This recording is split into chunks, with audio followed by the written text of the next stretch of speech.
Good afternoon, everybody. Call this meeting to order. Let's have a moment of silence.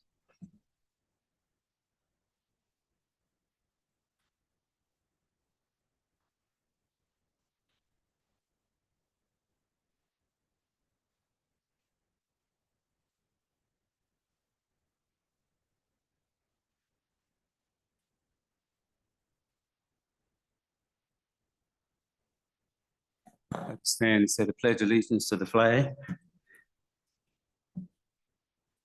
To the flag of the United States of America and to the republic for which it stands, one nation, under God, indivisible, with liberty and justice for all.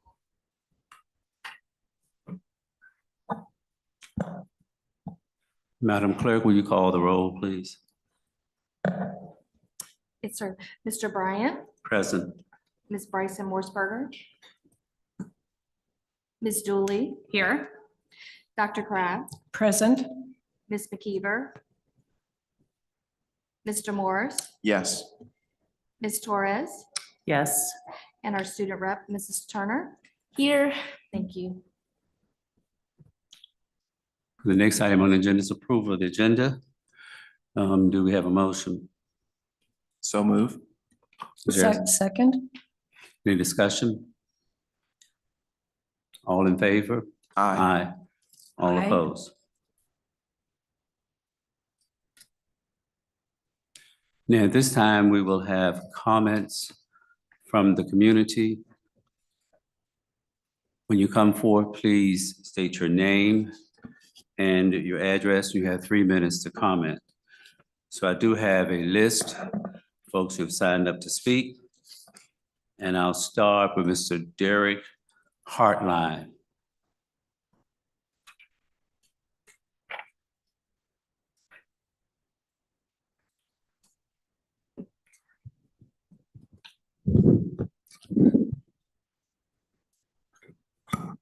Good evening, board members and Dr. Gurley. My name is Derek Hartline. I live at 1517 Apartment B, Antoinette Avenue, lifelong city resident. I'm back tonight to discuss the school naming and the revised policy up for discussion tonight. Since the entire process was put on hold in April, there hasn't been any community input, transparency, or board discussion on committing to a process that you, the board, said you wanted to stand behind. You can imagine my surprise when I read the agenda for tonight. The revised policy states that no current building or school shall be named after individuals, and any that presently are named after an individual, a new name should be identified. At the April 1st, 2020 board meeting, 5 of the 7 current members and Dr. Odie, who will be presenting this tonight, heard Monica Blair and Beth Baptist discuss this and assured you and the community would be done right and not rushed. It's as if CCS went from being aware that our school's name sends a message and should reflect our values to making a blanket statement that all names must change. If this policy is approved on December 7th, it would include the namesake Nanny Cox Johnson, who Jackson Valle is partially named for. She embodies the vision stated in the strategic plan that just came out. I feel it would be a huge travesty to have her name removed from the first planned integrated school built in the city. She was a teacher who motivated and demanded the best from all students while working tirelessly to plan newer and better programs to meet the times. In the past, I've come before the board to discuss Johnson Elementary, but this is my 20th year as a teacher at Jackson Valle, and there's so much to learn about this extraordinary individual. Prominent African-American educator at Jefferson for 46 years. Created the city school's first lunch program, one of the most substantial African-American landowners in Charlottesville. She obtained many scholarships so students could go to college. This revised policy would take away the honor bestowed to her by the school board. If this takes place, the following quote applies here. Those who fail to learn from history are doomed to repeat it. Let me point out how the city of Charlottesville has just done that. In 1939, the city took her family's home to build the all-white Lane High School. Then the land her family had inherited was taken to build City Hall. If that weren't bad enough, urban renewal of Vinegar Hills took most of the rest. The way this policy revision is stated, it refers to school names after individuals, leaving only one school left. And that'd be Greenbrier Elementary, named for the neighborhood in which it was built in 1962 before desegregation in all city schools. During this time, racial restrictive covenants were a barrier until the Fair Housing Act went into law in '68. I would like to know how many families who were displaced when urban renewal took Vinegar Hill were relocated to Greenbrier. Probably not one, but this policy would allow it to keep its name. Given this information, is the school board really okay with this policy when it doesn't promote equality? Lastly, why is this proposed policy trying to be rushed right before new members begin and old members leave? Thank you. Thank you, Mr. Hart. Next person to meet is Shannon Gillifin. Good evening, school board members and Dr. Gurley. I am very excited to be before you tonight with our certification election behind us. Thank you to the ways you supported and communicated to make this election happen. CEA was elected by 98% of the vote to be the exclusive representative for our licensed staff. This is an unprecedented victory and shows the incredible support for CEA and for this process. In the next few weeks, we are going to elect our bargaining team, and we look forward to working with you to shape our first bargained contract. Thank you. Thank you. Next person is Jack.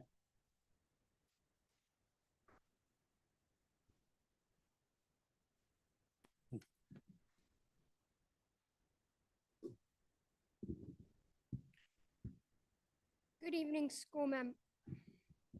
evening, school board members. My name is Jack Gillikin, and I am a sixth grader at Walker. I am concerned about the lack of time for lunch and recess, and so I made a petition that got over 200 student signatures. I showed the petition to Ms. Thompson, and she said she did not think that there was anything that could be done this year.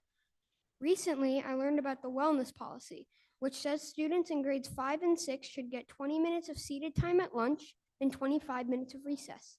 However, we do not get either of these at Walker. I have been in correspondence with Dr. Gurley about finding a solution, and I would like your help in fixing this problem this year. Students need time to eat and play just as much as we need time to learn. Thank you. Thank you, Jack. I think we have one person on Zoom, Nadia Khan.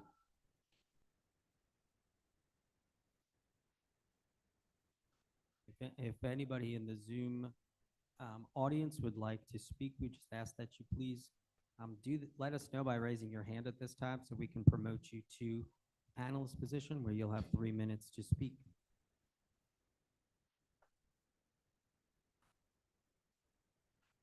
Okay, thank you. Thank you all who came forth to speak this evening. You value your input. The next item on the agenda is adoption of consent agenda. Do we have a motion?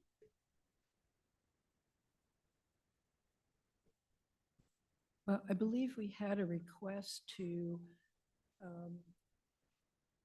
pull the October, anyway, it's been pulled, so Yeah, is it's that reflected in the current consent Mhm. agenda? Okay. It's been pulled. I move that we accept the consent agenda. Is there a second? Second. Any other discussion? All in favor? Aye. Aye. All opposed? Motion passed. Dr. Gurley?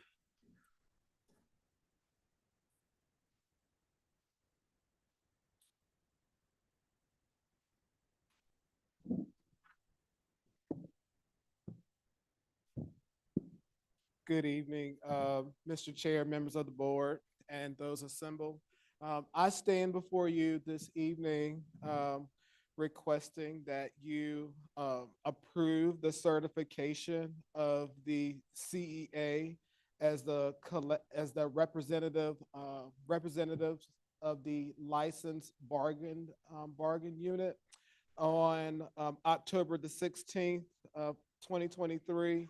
There was a certification election held, and of the 527 eligible voters, 357 did vote. with 350 of those votes for the CEA as the sole representative. So my ask is that you vote to approve and recognize the CEA as the sole representative bargain. I think I said it. Thank you, Dr. Gurley. Is there a motion? Yes, I so move. Is there a second? I'll second. Any discussion? All in favor?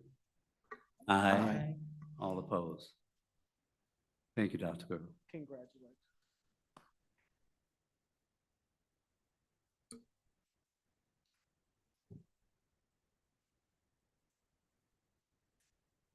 The next item on the agenda is items for discussion.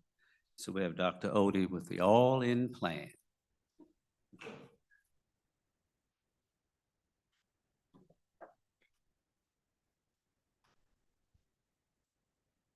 Mr. Chairman, members of the board, Dr. Gurley, good evening.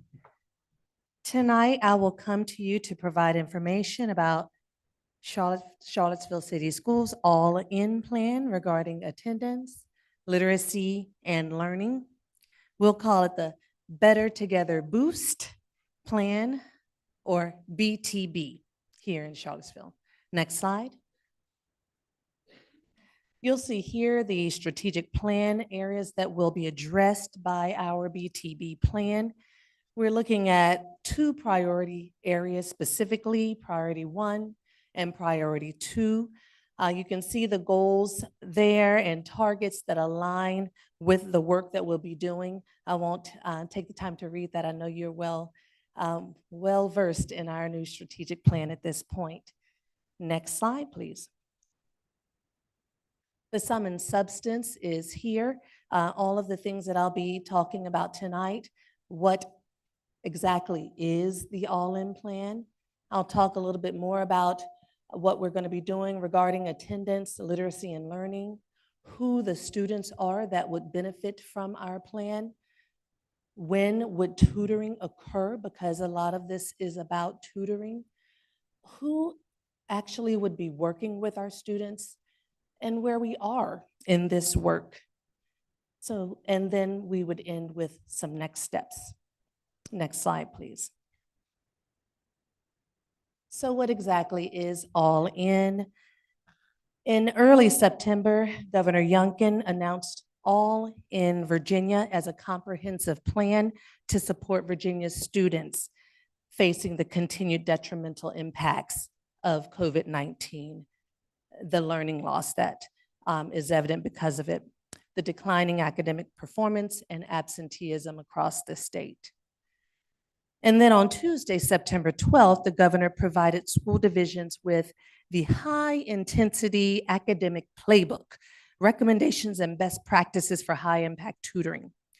That document outlines the division's recommendations on how to implement all-in tutoring, Virginia's high-intensity tutoring to accelerate at-risk students in grades 3 through 8. Reviewing the playbook that they provided, we were very encouraged because much of the work that's described in that playbook, we're already doing right here in Charlottesville City Schools with our intervention blocks, our win time. So that was really encouraging to us. You'll see here that all stands for attendance, literacy, and learning. As I mentioned before, the governor and the state superintendent, Dr. Lisa Coons, outlined their plan to provide Virginia school divisions with funding to improve student attendance and combat the learning loss mentioned before. There is an expectation that each school division will use 70% of their funding on tutoring, 20% on literacy, including the Virginia Literacy Act, and 10% to combat chronic absenteeism. Charlottesville City Schools will receive $946,637 to do this work. And school divisions will have 3 years to spend down those funds. As we move through this presentation, I'll give you some ideas of what we're going to do and how we're going to work to spend those funds to improve our attendance and increase student achievement here in Charlottesville. Next slide, please. Starting with the A for attendance, we have a planning committee that consists of those people there, Dr. Johnson, Carolyn Swift, Rachel Rasnick, and Bianca Johnson. They're working on a campaign, a division-wide campaign to improve student attendance.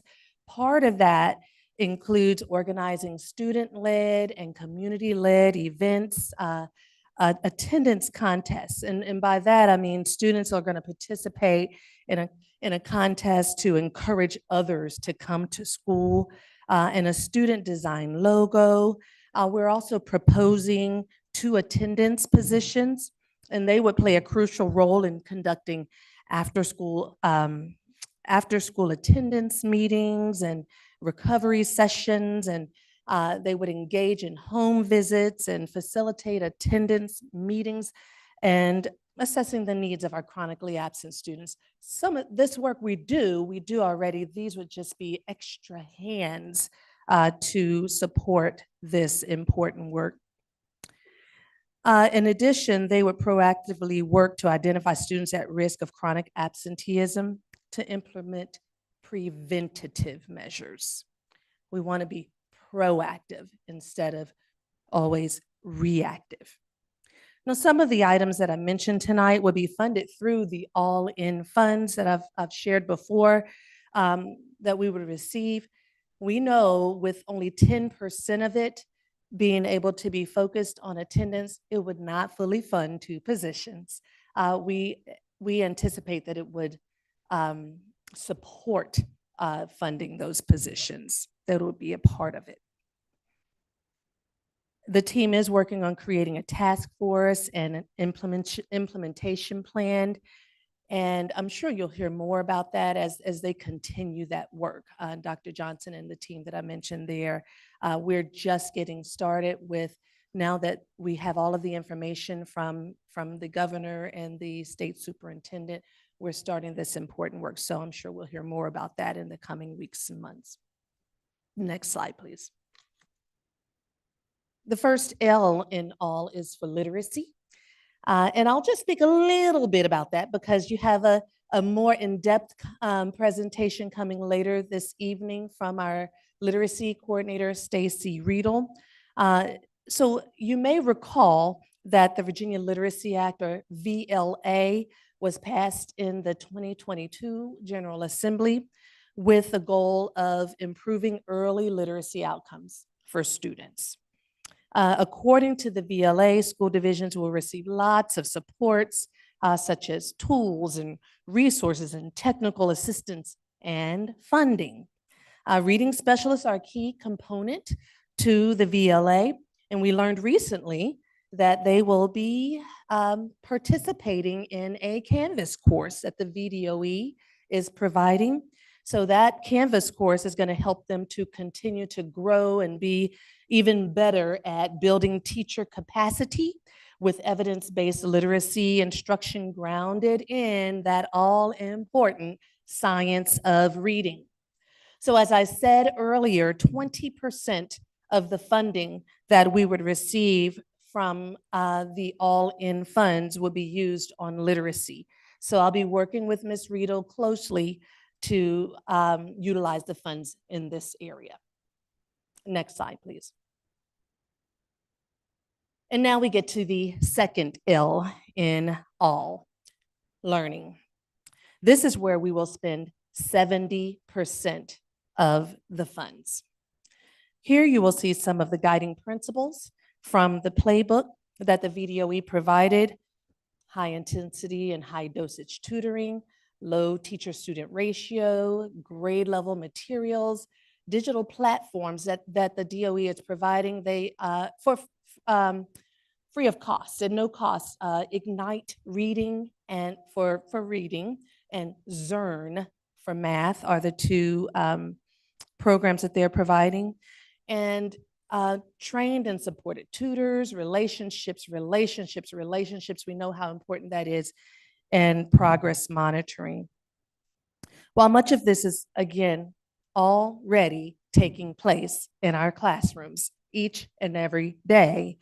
We are making Clark, Walker, and Buford priorities in this work. All schools will benefit, but Clark, Walker, and Buford would be the priorities here. What happens at those three schools will look different than the other schools because of their needs, their specific needs. Next slide, please. So again, here in Charlottesville City Schools, we have our version of the all-in plan called Better Together Boost, or BTB. We want to provide our students with the much needed boosts. And of course, we've already seen that we are better together. So we are going to do this work together. Next slide, please. As we talk about who the students are that will be getting this boost, the playbook recommends 3rd through 8th grade students, so they will be our focus. Specifically, we will be looking at supporting at-risk students, those students that scored in the low proficient range on their 3rd through 7th grade reading and or math assessments. And we'll look at students who are not proficient, meaning they were not successful, they did not pass their SOL tests during that time. Certainly, we're going to continue working with our students with disabilities and our students who are English language learners as well. As a note, students who were not proficient or who failed reading or math should be prioritized, will be prioritized in scheduling and service with tutoring. Next slide, please. Here you'll see a page from that playbook that outlines the students the VDOE is recommending we work with regarding tutoring. As you can see, it gives specific scores that we would focus on for the 3rd graders in their fall SOL growth test, and the SOL score ranges for the low proficient or at-risk students who are in 4th through 8th grade. You may be thinking, that could be quite a few students, and you're right. That is, we have, if you're looking at students who score between 400 and 447, which is a pretty solid pass, it's a lot of students that we would look at. That is why we're going to focus on the not proficient first, those students that were not successful in passing the SOL. Next slide, please. On this slide, you will see when tutoring could occur. Remember, we are doing a lot of this work during the day. We already have intervention occurring in our classrooms. We already have WIN blocks, which stands for What I Need, occurring in our schools. So our principals are looking at how to enhance that time during the day. And some are looking at after-school opportunities for students, for tutoring. And some, at least one, is even looking at possibly including Saturday school. All of this, of course, depends on availability of staff and availability of tutors that would be willing to do this work. Next slide, please. As for who would work with our students, we're looking at currently licensed teachers. Our teachers, our principals have been reaching out to their own teachers to see if they would be willing to support this effort after school. We're looking at, I want to work with HR to see if we have retired teachers who may be willing to come back and tutor our students. Teachers who have exited the profession for whatever reason, maybe to be a stay-at-home parent, may be willing to work a few hours to support this work. So we'll be working with HR to see if we can find some folks who are interested there. We hope to have UVA students who would come in. We already have some who are supporting our schools with tutoring, so we want to get more. And we understand from our UVA partners that there are others who are willing and ready to support. And we may use our partners at the Boys and Girls Club and the YMCA to lean in to support as well. Next slide, please. So where are we in this work? We've met with principals a couple of times and shared information with them, and we asked them to tell us what their plans were. They know their schools best. All of our schools are different, and they have different needs. So we want to have plans that are set up to meet individual schools' needs. The principals, I asked them to submit proposals of how they would like to utilize tutoring in their schools, how much funding they felt that their school needed, and they have submitted those proposals, all based on their students' needs and how they see this working in their schools. And of course, in the meantime, they've been recruiting tutors, as I mentioned before. We have met with the Boys and Girls Club, I think twice already, to discuss how they can support us in this work. They're ready, willing and ready to support. I've reached out to the YMCA. They're in our buildings after school. And so I'm hopeful that they will be able to support after school as well. We know that they have immediate access to a specific group of our kids after school, so maybe they would be able to lean in as well. Content coordinators are aware and stand ready to support reading specialists and math specialists in developing content for tutors as needed. If we happen to have external tutors that raise their hand, and we've got the position posted, so if we have people that say, I'm happy to help, but I haven't been a teacher before, we want to train them. We want to let them know how we do things, and so that they can support as well. So we would provide the lessons developed by our reading and math specialists.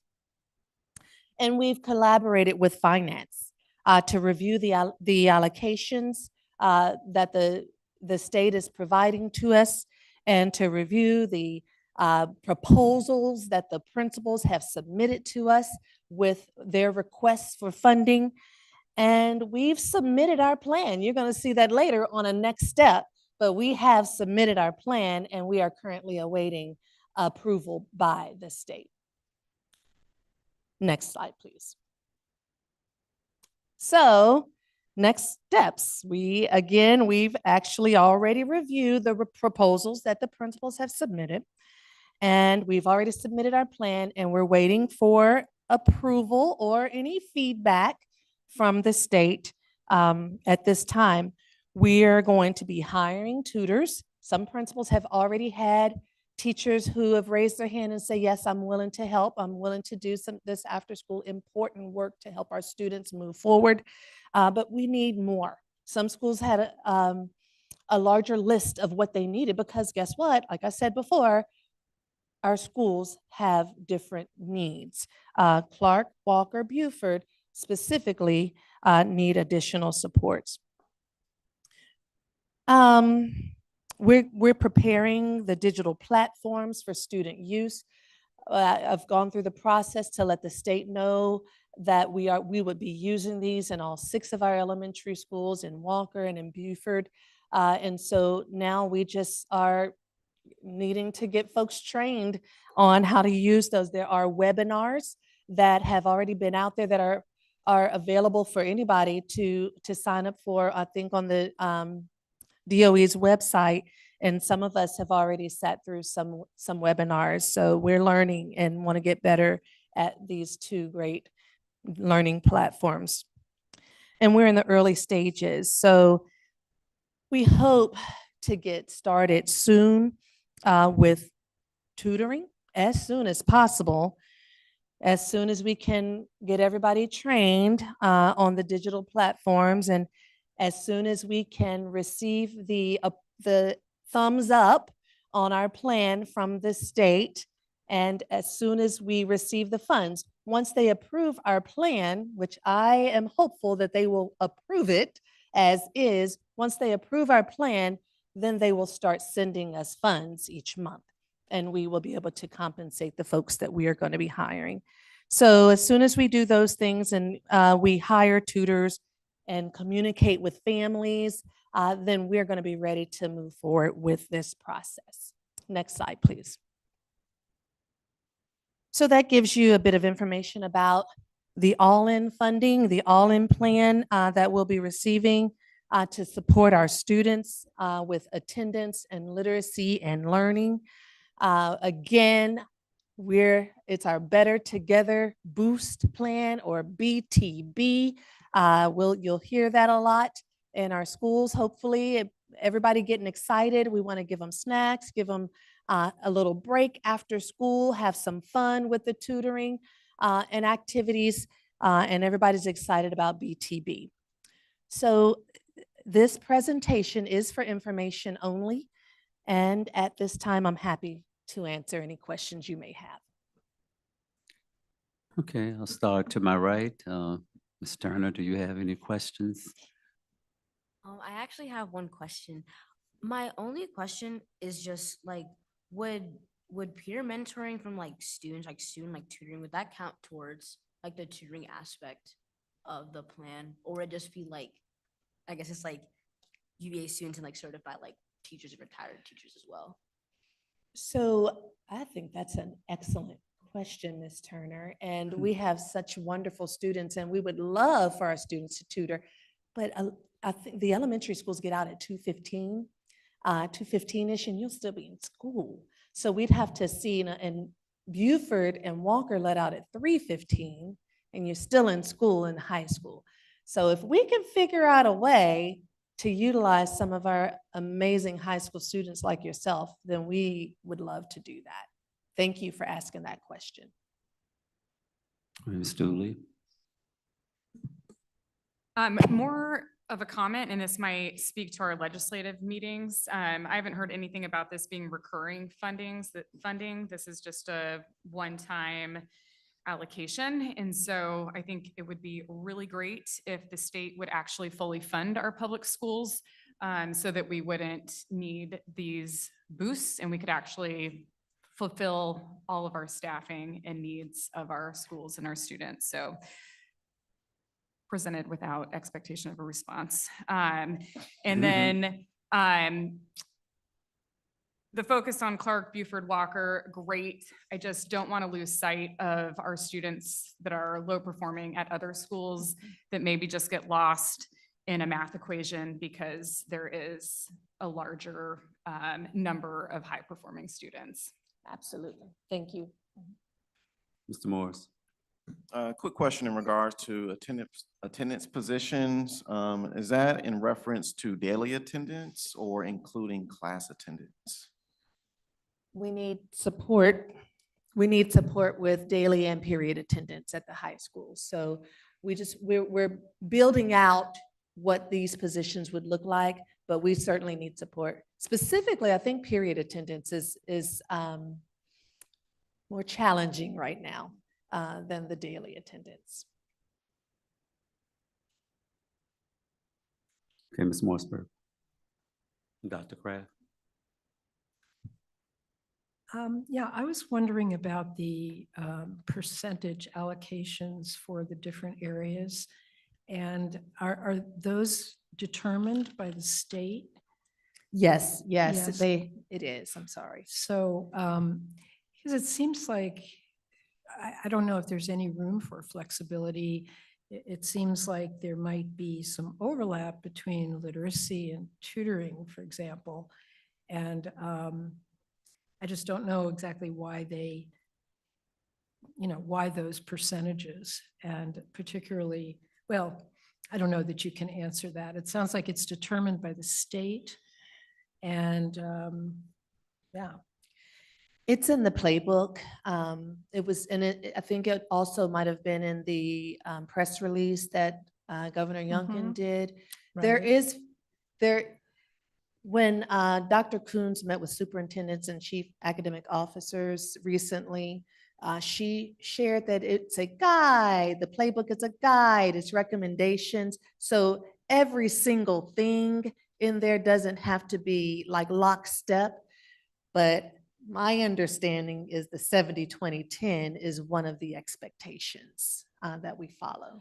Are there any other restrictions that the state is imposing on localities as far as how this program is implemented? Restrictions, again, there are recommendations, recommendations as Right. far as using the high dosage and high impact tutoring and grade level work. And so we have to balance that out because we are doing interventions. We're intervening and filling gaps because of the learning loss. And so we have to balance that out with the grade level work that the playbook references quite a bit. Okay. Yeah, I think probably I'm, it's just a little bit, tiny bit mistrustful, I guess I would say. And I guess finally, I'm wondering about the assessment of this program. And is that also determined by the state? Are they doing the assessment for each locality? For the tutoring that we do? Well, yeah, tutoring, attendance, I guess it's just, is it just SOL scores? Do you know? It is. It has not mentioned MAP or DIBBLES or any of the other. We like looking at multiple data points. Right. But this is based on SOL data for the tutoring piece. So of course, we're going to be monitoring and doing progress monitoring to see how the students are doing. I assume that I will need to submit a report in something I read just this week. It said there's an end of year report. Usually you do quarterly reports, but this one, what I read, unless I read it incorrectly, it said that there's an end of year report that is due. But we're going to be monitoring the students. We want to make sure that what we're doing is working and we see growth as we're moving through this process. And if there's something else that the state expects us to submit to determine the success of the program, then we'll be ready to submit. Okay, thank you. Thank you. Ms. Torres?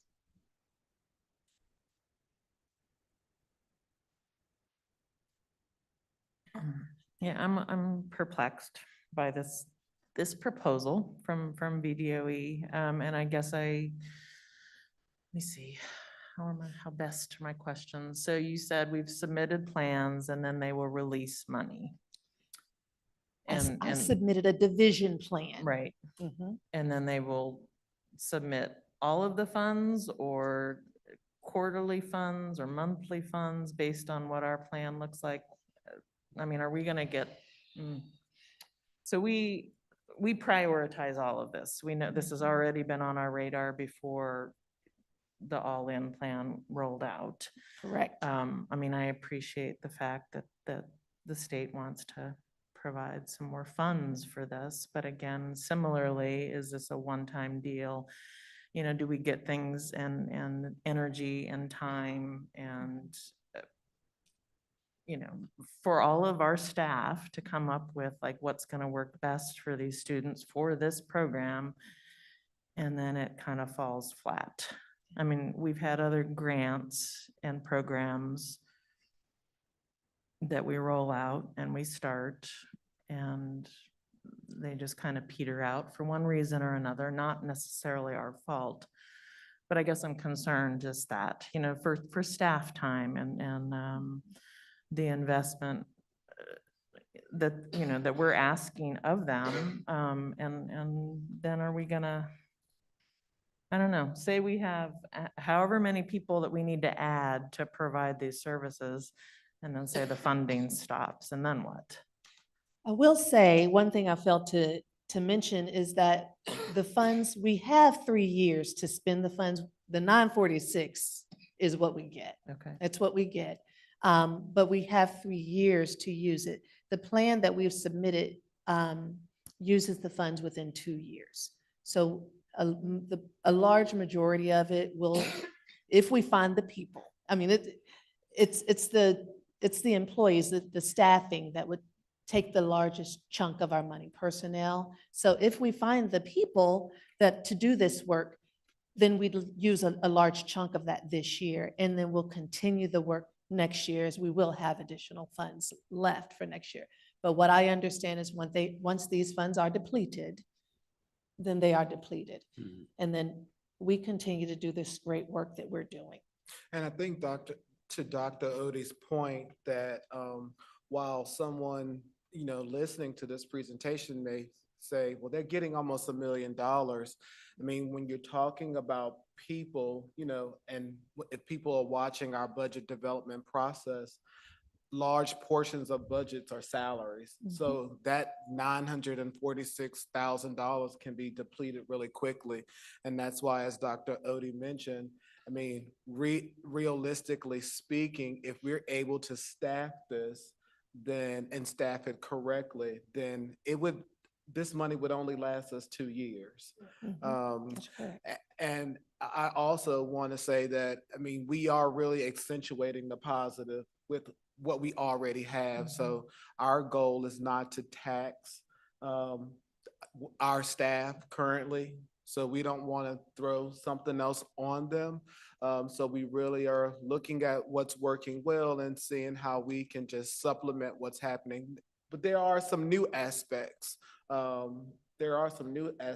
That we have added to the plan with the after school and tapping into some of our community resources.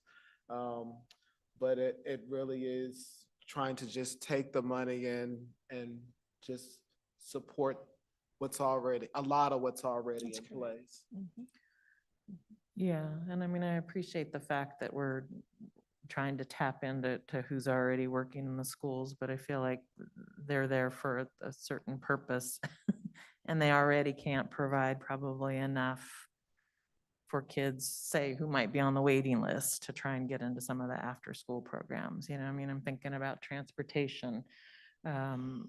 Visiting a week or two ago, I was in a couple of schools and just chatting with one of the principals about what this might look in that setting and when do you provide those services. And I realize that each school is different, but what was being discussed was maybe 15 minutes here, 15 minutes there. And I'm like, how can that even make an impact really by the time you get a student? And are you pulling them or are you pushing in, or what are they missing out on? And it just feels really hard. So I guess those are just concerns, not really questions, but concerns. Something that was very clear in the playbook, and I believe when Dr. Coons met with us, was that it could not take the place of other content areas. So we're not going to pull them out of tier 1 instruction to do this tutoring. We're not going to do it during live art, music, PE, lunch, or recess. It has to be a specific time. So it's during our intervention time that we already have, if it's happening during the day, during that wind block that's already happening. And so that's why some schools are looking at, okay, we need a little bit more. So we're going to try to do the after school and or the Saturday as well. So I appreciate the principals' creativity and working with their teams to try to figure out how it would look in their schools. We know it's we hear about this after school has already started, after schedules are already made. But we've got folks who are like, I'm going to do what's best for the kids. I'm going to do what's best for my students. And so I absolutely appreciate our principals and our teachers for being willing to do this work.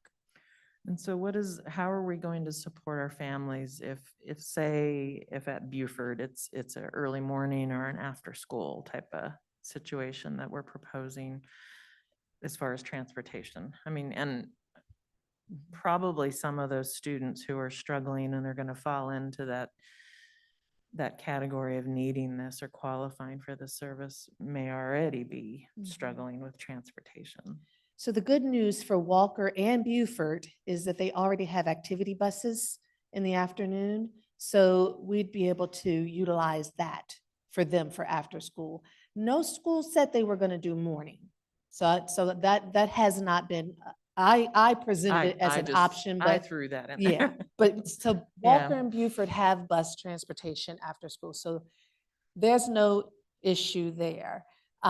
We do have 4 elementary schools who said they need said they want to do after-school tutoring. And so truly, transportation would be needed.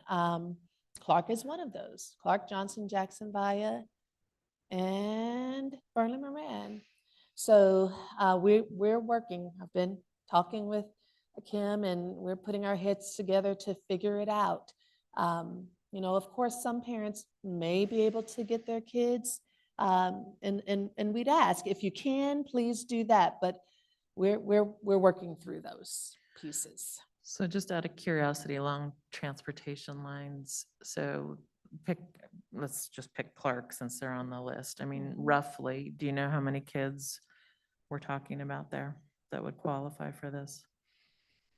Well, we're looking at 3rd and 4th graders at Clark. I can't give you a number right now, but I would imagine it's a large number for Clark. That if we're looking at not proficient and at risk, so the students that did not pass and the students that got between a 400 and a 447, it's a large majority of Clark that we would look at. So that is why I mentioned that we need to prioritize those students that actually did not pass. And even those ones that just barely made it with a 402 or 405, because we don't want them to slide back. So I'll work with Ms. Johnson to see exactly how many students once she communicates, we have not communicated and invited yet.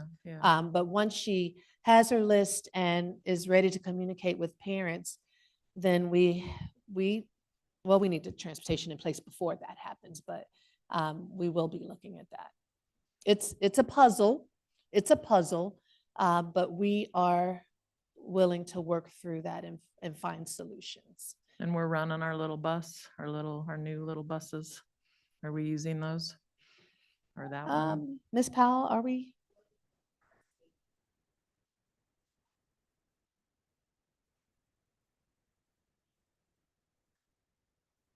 How many students does the little bus hold? 14. Okay, thank you. Thank you. Ms. Morrisberger has a question for you, Dr. Hood.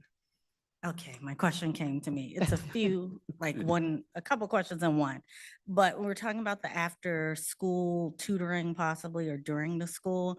I remember we talked about this before some years back. I don't know if you were here, but we were doing after-school tutoring and teachers were doing extra hours to do the teaching. And the question came up about the length of the day for the students and the teachers, but also the idea that instead of taxing the teachers more, why don't we find companies that do tutoring services? Not that we don't want the teachers to do it, but looking into other resources to say these are people, this is their job to do this tutoring.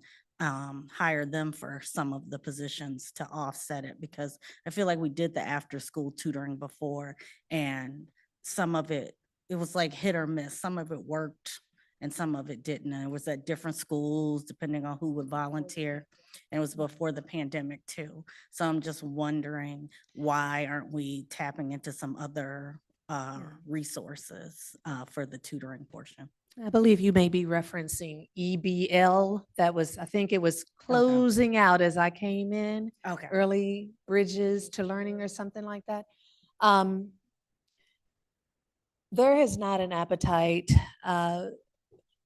from our schools to utilize tutoring programs because they're not necessarily using the plans, the format of teaching and learning that we use in our schools. So it is a request to start with our teachers, start with our folks that know how we teach reading, that know how we teach math, and if necessary, to pull in outside tutors. Did you understand what I was I saying? am with you. I'm just worried about people burning out and the resources that we have and all, spread out across all the schools. Like we're talking about Beaufort and Walker.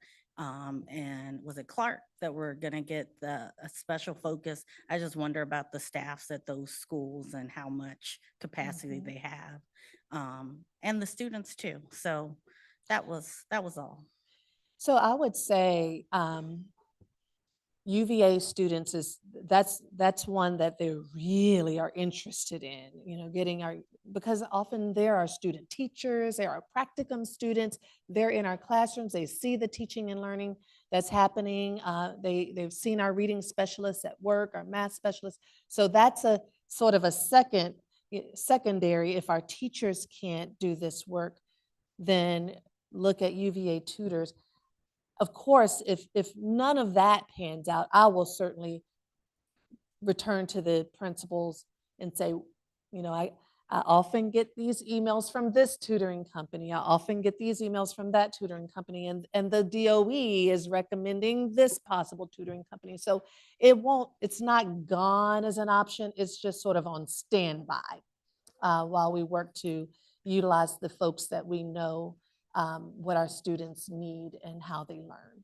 Okay. And then last question, the high impact. How is that different than, is that just a fun word? Or is there a difference between regular tutoring and high impact tutoring? From reading that playbook, the high impact, what I recall it saying is that's the grade level work that they're saying the students would need. We often are filling gaps because they are there. And so that's what intervention is, to help bring the student back up to their grade level. And so the high impact, the state is recommending that we include high impact tutoring so that students are not only receiving intervention, but also getting that grade level work during tutoring. They already get it during Tier 1 instruction.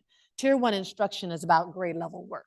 The intervention is about, what are you missing in your learning? And so let's try to get you back here. And so based on the research that the state has done, that high impact tutoring is what they're hoping that we can include in our work. Okay. Not to belabor you, Dr. Odie, but pretty much most of my concerns or questions have already been presented. I just had one question under attendance. You all are proposing 2 attendance positions, and because we know chronic absenteeism is 10% of this project. So what would be the role of those attendance positions, and will it be compensated out of this pot of money, this one-time pot of money coming from the state?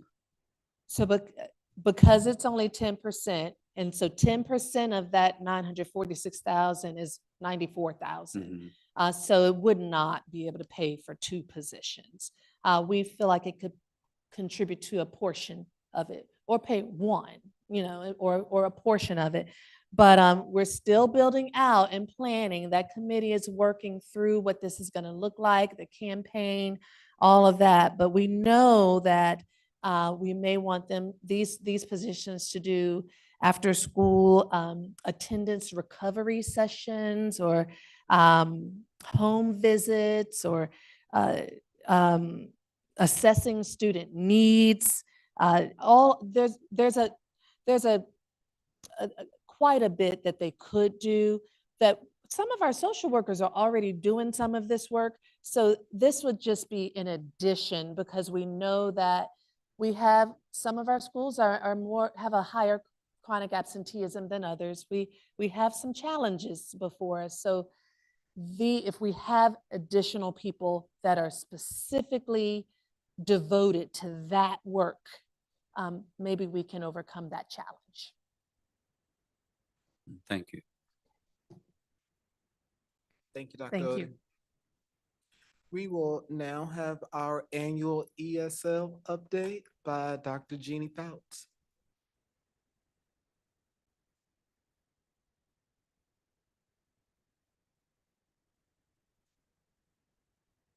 Good evening, everyone. Good evening.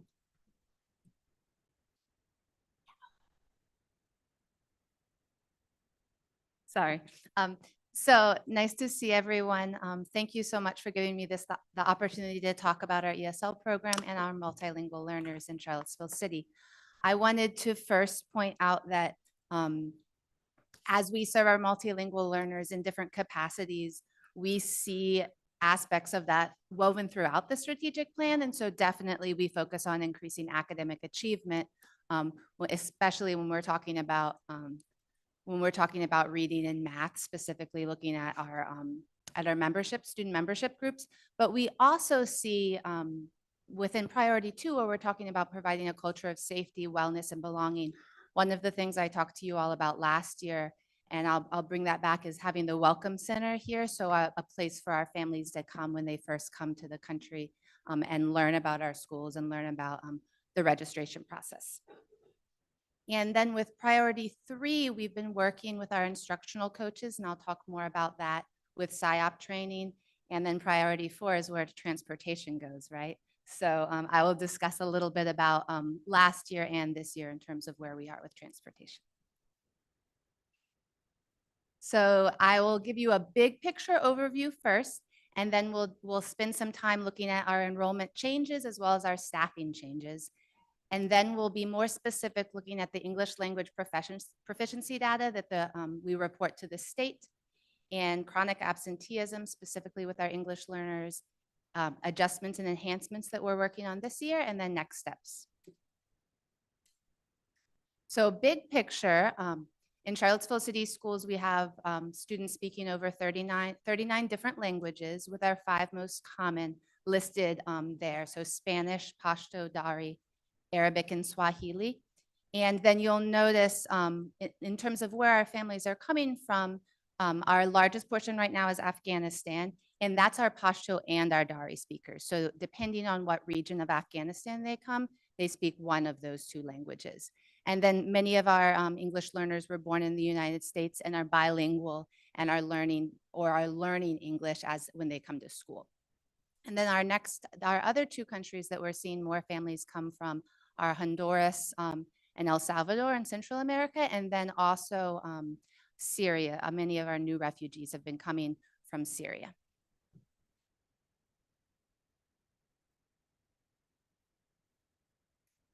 And so you saw this last year, and I will say that the first year I presented, we had a very, very sharp increase because that was the fall of 2021 when Afghanistan fell and we received many new refugees from Afghanistan. From last year to this year, while the increase is certainly not slowing, you can see it's a little bit more consistent in terms of our numbers, and I'll talk a little bit more specifically about those numbers.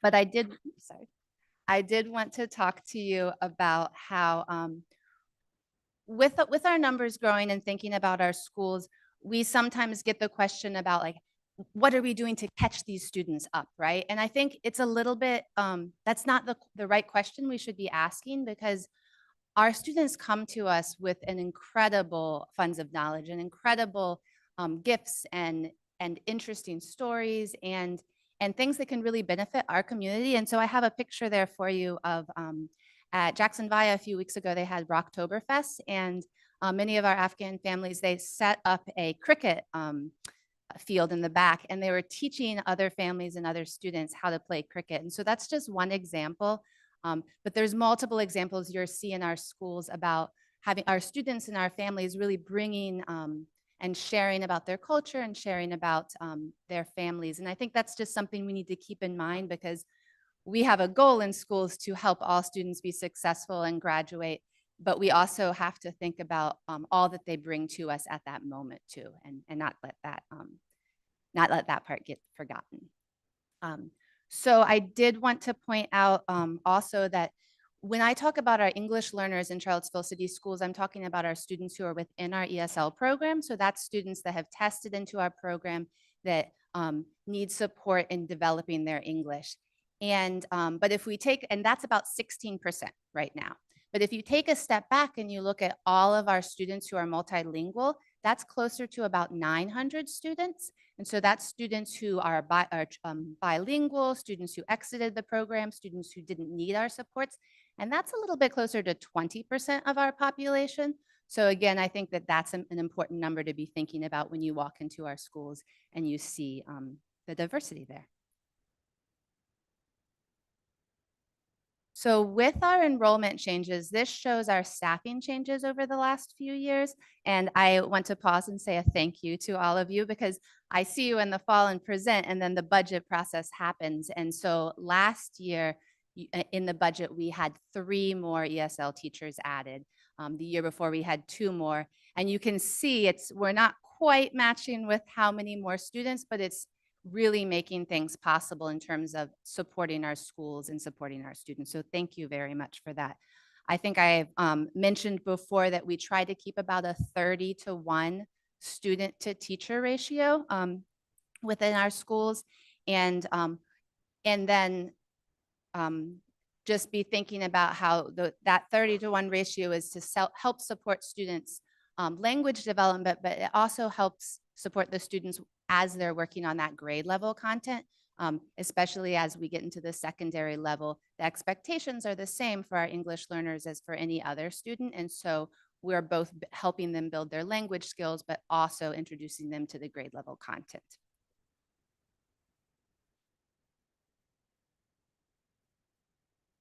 This next slide gets a little bit more in detail. So you can see at the top, the schools are listed in blue with the August enrollment of this year, and then our October enrollment, which was when I turned this presentation in. The pending enrollments are our families that we know about. We've been working on registration enrollment documents. They might not have been screened yet and fully in our ESL program. And that number, obviously, this was 2 weeks ago, that number has shifted a little bit. And then you can see our total. So in October 19th, when I pulled this number, we had 699. And when I turned this in last week, we had about 720 that we know about. But as of today, there's 7 more students that I found out about from last week to this week. So you can see that even though the beginning of the school year started in August, we continue to enroll students throughout the school year. So these numbers are never static. They continue to change. The darker red are the schools, so under the total, the darker red are the schools with the yellow highlighted growth sections where I'm a little bit concerned when I'm looking at our numbers.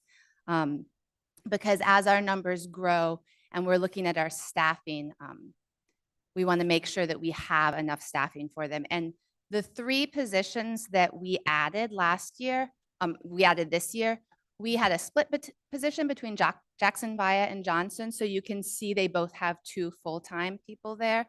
You can imagine 1.5 with 70 students would be overwhelming. So we did a good job there in terms of thinking where we needed the support.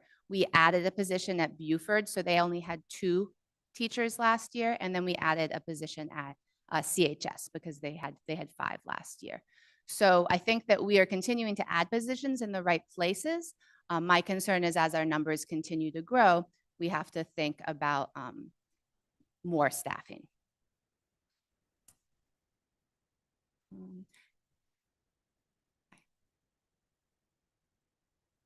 So I'm going to shift a little bit from enrollment in terms of where, and then talk a little bit about the students that we have. How are they doing in terms of building their language development? Where are we seeing some really good strengths? Where do we need to continue to work? And so this English language proficiency data comes from a test called the Access Test, and that test is taken in the spring, so January to March.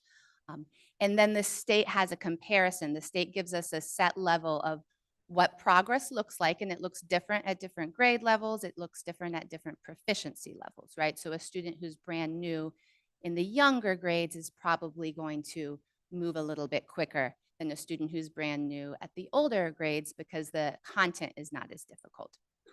And so you can see, I think it's always good to think about where we were before COVID. So you can see in 2018, 2019, our L progress, 59% of our English learners were making adequate progress based on this. So again, this is from their year before score compared to their current year. And the state's average was 57%. So we were right there with the state. And then after COVID, there was a big dip. And this dip happened because we were not in school, right? And so our students were continuing to work on their first language, and but the access to school online really made it difficult for students to be able to have practice talking, have practice listening. Writing, surprisingly, we saw a little bit of an increase with our students because they were using their writing skills a little bit more. But there was a big dip here in Charlottesville. There was a big dip across the state in terms of students not making adequate progress. And so since 2020, we've been slowly building back up. And so our scores from last year, so our 2022 to 2023 comparison scores, 49% of our English learners were making adequate progress, and that's right where the state's average was as well. It's not at the 52%, which is what our progress target is. And that's set by the federal government that the state gives us. And those numbers were set previous to COVID with the expectation that schools will continue to have their progress continue until it's at 58%. Once we hit 58%, the expectation is you'd hang out there or better. So again, before COVID, we were there. We're working towards that. And it looks like to me every year we're doing a better job, but we're not there yet. I thought it would be interesting to take a look at by grade where our students are. So I'll give you a second to look at that. And you'll see that highlighted in that dull yellow. So in 5th grade, are instances where our Charlottesville City Schools percentages met or exceeded the state progress of 52%. And then highlighted in the bright yellow are where our Charlottesville City Schools percentages exceeded the state's. And then bright yellow and bold is where we both exceeded the state's percentages and we met the progress. And I want to give a little moment to our 4th graders. So our 4th graders last year, so our current 5th grade English learners, 86% of them made progress according to the state. But remember, that's a progress range. So when we actually looked at our 4th grade scores, every single one of them scored higher than the year before. So if you know some 5th grade English learners, give them a high five. When we go to our secondary, you'll see again, we've got the bright yellow is where our Charlottesville City Schools percentages exceeded the state's, and the bold is where they both exceeded the state's and met the state progress goal. So we're doing a lot of good work, but there's room for improvement as well.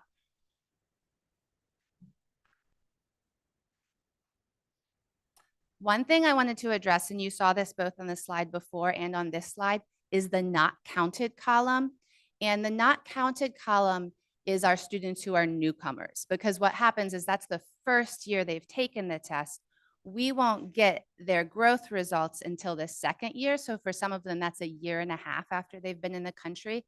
And that makes it really hard for a division like Charlottesville, because we have a lot of newcomers who come often. So students who have been in the country for 12 months or less join our schools. And so, so for example, between January, this group of not counted, they usually came in between January of last year until August, and that was 74% of them scored as level 1. And so what happens then is we spend a lot of our resources, a lot of our time in our schools supporting those students, right? Because they need the most support. We don't have a way that the state measures their progress until they're in schools for a year and a half. So I think that that's really important for us to remember, that there's a lot of really good work happening in our schools that is not showing up on this report. This next slide talks about the chronic absenteeism by school. And the total at the top is what you saw in the presentation a month ago with Carolyn Swift. And then I looked specifically at our English learners, where their percentages fell. And then I also gave you total English learners in the schools last year, so you can kind of think about what that number looks like. And so when you look at this, you can see that there's a difference at Greenbrier, at Jackson Via, at Venable, and to some degree at Charlottesville. You can see a big jump. The other schools I don't see as big of a difference.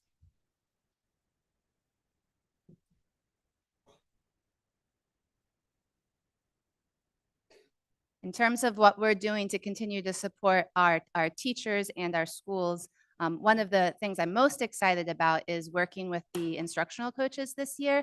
So Dr. Anna Isley and I have been working with the instructional coaches and the Center for Applied Linguistics to, we have a trainer, she's come twice now, she comes this Monday and she'll come one more time, so a 4-day training to bring SIOP to our instructional coaches. And the ideas behind SIOP are pretty simple. It's that we're taking grade level content and we are thinking about language objectives at the same time. And so our language objectives might vary depending on the proficiency level of the students. But if we think about language and we think about how students use language in terms of reading, writing, speaking, and listening in our content, and we're a little more cognizant and thoughtful in our lessons, then we can really help support our English language learners. So this year, we're spending a lot of time with the instructional coaches. We also have had several ESL teachers either have refresher trainings with SIOP or do some state level VDOE trainings that they've provided.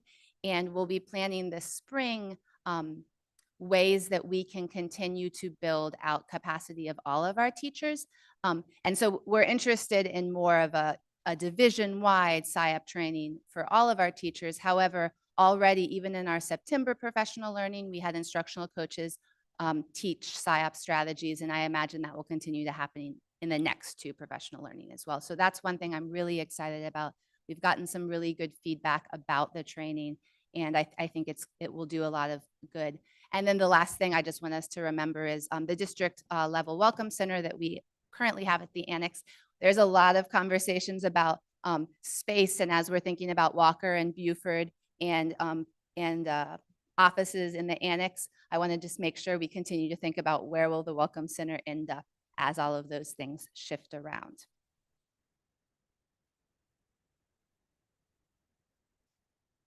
In terms of next step, I already touched a little bit about SIOP training for CCS teachers.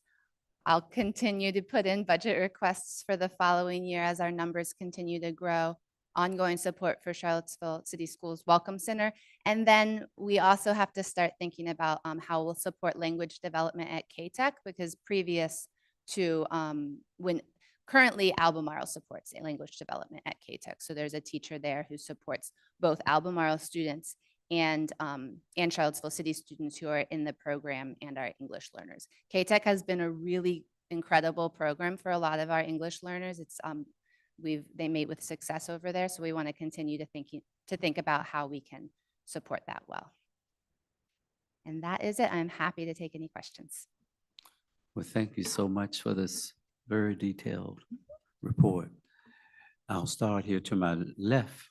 Ms. Torres, do you have comments or questions? Yeah, thank you, sir. So I was just curious if we look back at the, I guess, the secondary proficiency data slide at the 10th and the 12th grade levels. Yeah. So I was just curious, like, why even the Virginia percentage progress is just lower for those grades? Honestly, I think at the 12th grade for the students, it doesn't quite matter anymore, right? They're graduating. They don't need to exit the program because that's not a requirement for graduation. They need to focus on their classes. So my guess is at both levels, it's not a priority for students quite as much. It is a grade level band. So the students take a 9th through 12th grade and then a 6th through 8th. So sometimes, like, I think you can see a drop if you can't see them on the same slide, but C6 is 31%. And then it moves up 46 and 58 because they're taking the same assessment and as their language. So I think it's a little bit easier for students in that same band. You would think it would be the same, but I think it probably has more to do with the students don't necessarily need it anymore. Thank you. That makes sense.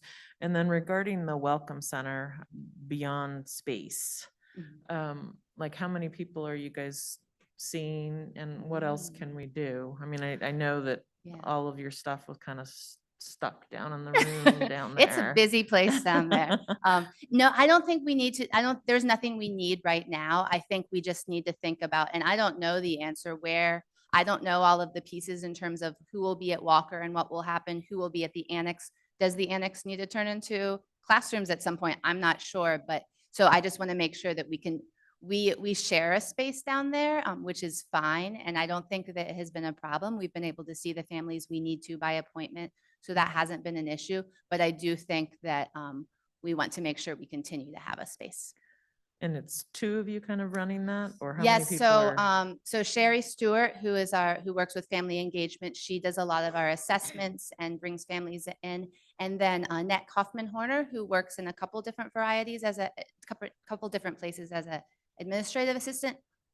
Part of her job is paid for with Title III to help support once families are in all of the different pieces we do. So it's everyone.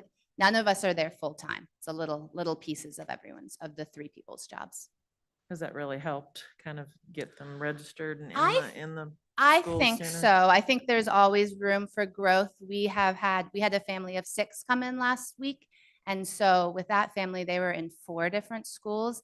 It's much easier for us to put everything together and send it to the schools than to try to organize each school organized separately, which so yes, I think it has helped in that case. And then one more question. There was a pretty significant drop in, let me see, which school had a big drop? I don't know if it was Walker. Oh, in numbers? In numbers, I guess in enrollment here. changes. Walker had lots of 6th graders last year. I think they were at more like 120 at the end of last year, and they all went to Buford, which is why we added a 3rd position at Buford. So Buford's numbers were lower. So I know that was part of it. Gotcha. All right, good. Thank you so much. And Dr. Graff. Well, thank you for a wonderful presentation. You know, I think you've answered a lot of my questions in the presentation. And I also feel like anecdotally, just looking around in the different schools, there's a lot of really positive things going on for these kids. It seems like we're doing a lot of good work. And there seem like there's a lot of happy kids in our schools, and it's really very sweet. I was just wondering, would these students also be participating in the program we just heard about, the all-in program? I think they would. The way that SOLs work for English learners is their very first year they're in the country for English, for reading, they can be exempt. So our newcomers, that first year they come, if they're in 3rd through 8th grade, not at the secondary level, they can basically take a pass. They are exempt. So my guess is we probably wouldn't focus on newcomers, but I think it's probably a school by school basis. But then after that first year, and for science and math, they're required to take the SOL every time. So we do have their scores. Okay, yeah, so I guess we'll just see. Yeah. I think they're doing. I would say that there are lots of English learners that it would benefit, but I think the schools will probably be really careful about thinking about where students are and the students who maybe have been here a little bit longer, and that might be more beneficial than a brand new to the country student. Okay. And just one other question. This is a vision question, you know, as far as like, if you could envision the welcome center of your dreams, what would it look like? I haven't seen, I think probably the biggest thing that I would be really excited about is having a permanent time. So right now we sort of fit it in when we can, both with our 3 jobs and with the capacity of the annex right now. So I would say in my dreams, it could be consistently open, maybe not, you know, Monday through Friday, but consistently open so that families could walk in, because our families do walk into schools pretty frequently, and our schools are wonderful and help them as much as they can. And sometimes they'll just stay and register at the schools, or sometimes they'll call over, and that can be a little hard if we can't help them at that moment. So I would say that piece. And then the other thing that when we started thinking about the Welcome Center, one thing that we've really wanted to do and we haven't done yet is bring in more family engagement work. And so working with Bianca and working with the family engagement team to bring in different activities and ways for families to be involved, because some of our families are, they're hesitant to come into our schools because they really trust that our schools, a lot of them really trust that our schools are doing what they need to, and they don't, in a lot of other cultures, there's less of a, there's a little bit more of a separation. And so we want our families to feel really comfortable in our schools. And so that's another way I'd like to be able to see it done, is where we have opportunities to bring families either here or to other schools, and we can help the schools support that kind of work. Yeah, I'm just thinking that, just thinking down the road a little bit, that this might be a really nice opportunity for a community partner or two to help support this. That's this a great idea. Because I think there probably would be people in the community that would be interested in something like this, to make it, you know, a really lovely welcoming center with some services for these families. That's a great idea. Thank you. Thank you so much. Ms. Morris-Burkle. Ms. Morris, Ms. Dooley. I appreciate the 2-pager that you uploaded as well. Thank you. I'm wondering if on, I guess it's that, no, sorry, don't change the slide. That one. No, this one is good. Yeah, it's just if there's like one more column, I'm interested in like the end of year number for students, because when we see the net change, either up or down, I think it would be helpful to know, I mean, that's a year over year change, but like who is exiting, like who's left either level 4, you know, exited ELL service, or who has moved away from Charlottesville? Like, is that plus 36 at CHS, 36 new kids, or is it more than 36 because we ended up decreasing during the year and actually added 40 or 50 or something? Yeah, we were talking about that number actually with what's on the screen there. We were talking about the 218 in August, and then it drops to 212, and then we're back to 216. There's a lot of things happening, right? There's both students leaving and students coming. So to us, it's like, oh my goodness, we've had 15 new kids, but on this chart, it doesn't look like that, right? Because we had however many transfer from the county. I have the document I uploaded for you all. I have that in April, because we follow when we do a big state report with the numbers in the September 30th and then April, we do the same thing. So I can share last April's with you all. Maybe just, and in April, maybe it comes to us just as a written report or something. Okay, I don't know what yes. the rate metric is, honestly, but. Yeah, there's a lot of moving pieces, but I think I think we could also look at, where are the students going? Is it an exit? So I can play around. I just learned how to do pivot tables, so I'm having a really fun time. And maybe what we can do as a, on our board wrap up, just as one of our action items. So when you do the report in April, give you a little bit of time, of course, but then maybe in May, or maybe in June, because if you're submitting it at the end of the month in April, there may be a board meeting, depending on how the month ends, maybe the next day. So maybe in June. So, I mean, so what we can do is in June, it could be a written report to give you all a copy of the state report, the data. So you don't have to reinvent the wheel. Okay. Yeah, you can just provide the data from the state report. Okay. That might make your life a lot easier. Okay, Ms. Turner.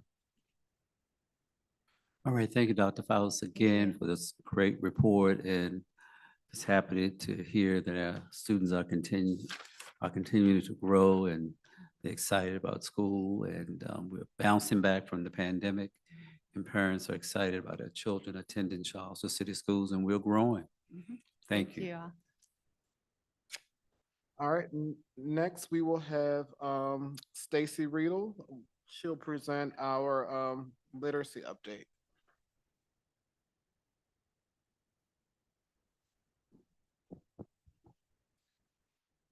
Good evening, Board Chair, members of the board, and Dr. Gurley. I'm thrilled to be here tonight in my capacity as the literacy coordinator. Tonight, I will share updates on our literacy data, the implications, and what has been put into practice. This presentation will include 3 perspectives or lenses with which to analyze our data.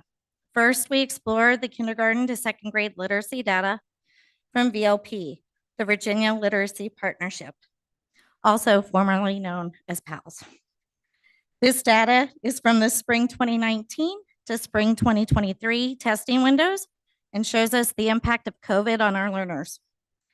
Next, we will look at our current cohort data from the fall 2023 literacy data for kinder to second grade. And finally, the third data set we will look at this evening is from the MAP assessment for our 4th through 8th graders. After looking at the various data, we will talk about what we are doing now and what we will continue to do in the future to support our students in literacy. First, it's important to know that this data and information does connect directly to our strategic plan, goals, and targets. This data will help us to measure and ensure that our learners will demonstrate mastery in reading through rigorous, inclusive, and relevant learning experiences, which will equip them for graduation and future plans. Most notably, I hope to show you that we are moving in the right direction towards targets 9 and 12, which states that we will increase reading achievement and early literacy for all students to at least 75% proficiency across all student membership groups. Okay, let's talk data. This will take us a little bit of time, and I'm going to talk for a little bit, but I want to make sure that I help you best understand everything. The data you're looking at here is provided to us from the VLP. The PALS assessment currently serves our Virginia's state-supported literacy screener for kindergarten, 1st, and 2nd grade. The PALS benchmark reports help teachers, administrators, and families understand their students' established and emergent literacy competencies. The PALS benchmark reports are useful snapshots of student performance. They are not growth measures. However, benchmark reports that compare multiple years of PALS data can help us to understand the trends in below benchmark rates over time, as well as for specific grade levels and student demographic groups. Multi-year comparisons also help reveal the evolving effects of COVID-19 on literacy development. On the top table, it's important to know that we want these bars to be small. They show the percentage of students that did not meet the PALS benchmark. The first bar on the left shows that in the spring of 2019, 24% of our kindergarten to 2nd graders combined did not meet the PALS benchmark. That is our pre-COVID data. When we returned from the pandemic, there was a drastic increase in the number of students below benchmark. As you can see in the spring of 2022, because of all of our hard work, we reduced the percentage of students not meeting the benchmark to almost pre-pandemic levels. We continue that trajectory and increased achievement even more last year. So we've just looked at the overall performance, and now with the graph on the bottom, we can zoom in a little bit more to get some more information. PALS now reports the data using performance bands. The red bands are designated as high risk. These are the students that did not meet the minimum benchmark on the assessment and will receive explicit intervention and support. Yellow is labeled as medium risk and represents the scores that are at or about 10 points above the benchmark. While all of the students in the yellow did meet the PALS benchmark, we know that students need to do more than just meet the benchmark. The students in yellow band also receive additional support in their classroom. The green designates low risk, or the students that exceeded the benchmark scores. A celebration to note is that our teachers have increased achievement from 2019 to 2023, as evidenced by the green growth in the green section. We're actually exceeding the percentage of students in that band from our pre-COVID data. This graph has a lot of information. Here, we have an analysis of the change in our 1st grade PALS data from 2019 to 2023. This is not a cohort report. On the previous slide, we discussed the total percentage of students that were identified as high risk or red. Now we're going to look even closer at who those students are that were in the red. If you look first at the light blue bar all the way on the left in each category, it's hard to believe it, but this is the 1st grade data from our current 6th graders. 24% of that class was high risk in the spring of first grade. Of that 24%, we can see that half of those students were students of color and over 60% were students with disabilities. The inequities of academic achievement were present then, and it grew even more disparagingly from COVID. The dark blue bars represent our current fourth graders when they returned from the pandemic and were in first grade. Not only were more students identified as high risk, but the inequities were even greater. This reiterates the importance of early intervention and literacy instruction, which you can see by the decrease of high-risk students identified in 2022, the teal, and again in 2023, the purple. We still have work to do to support our students as they build their foundational literacy skills and address the inequities of our performance, but we're on the right path. When we're looking at the data to truly understand our performance, it is nice to look at some cohort information. It's also a little challenging because this cohort has changed a lot, as you can see from the enrollment numbers. Another challenge is that PALS is not a growth measure. Its purpose is to identify students at risk of reading difficulties. And keep in mind that the kindergarten PALS is very different from the 1 to 3 PALS. This data represents our current third graders. When they started in kindergarten in 2020 school year, in the 2020-2021 school year, there were 155 students total. Of those 155 kindergarten students, we see the 3 performance bands. By spring, we had enrolled 41 more students and drastically increased our low-risk students. When that same cohort began in first grade, their numbers had increased another 49 students, and we had 245 first graders. Now in the spring of second grade, the group has 303 students. With all the enrollment changes and growth in this cohort, I want to highlight that there was a decrease in red from the fall of first grade to spring of second grade. At the same time, we're moving students from the high-risk group to the some risk group because of the additional interventions and instruction in their classrooms.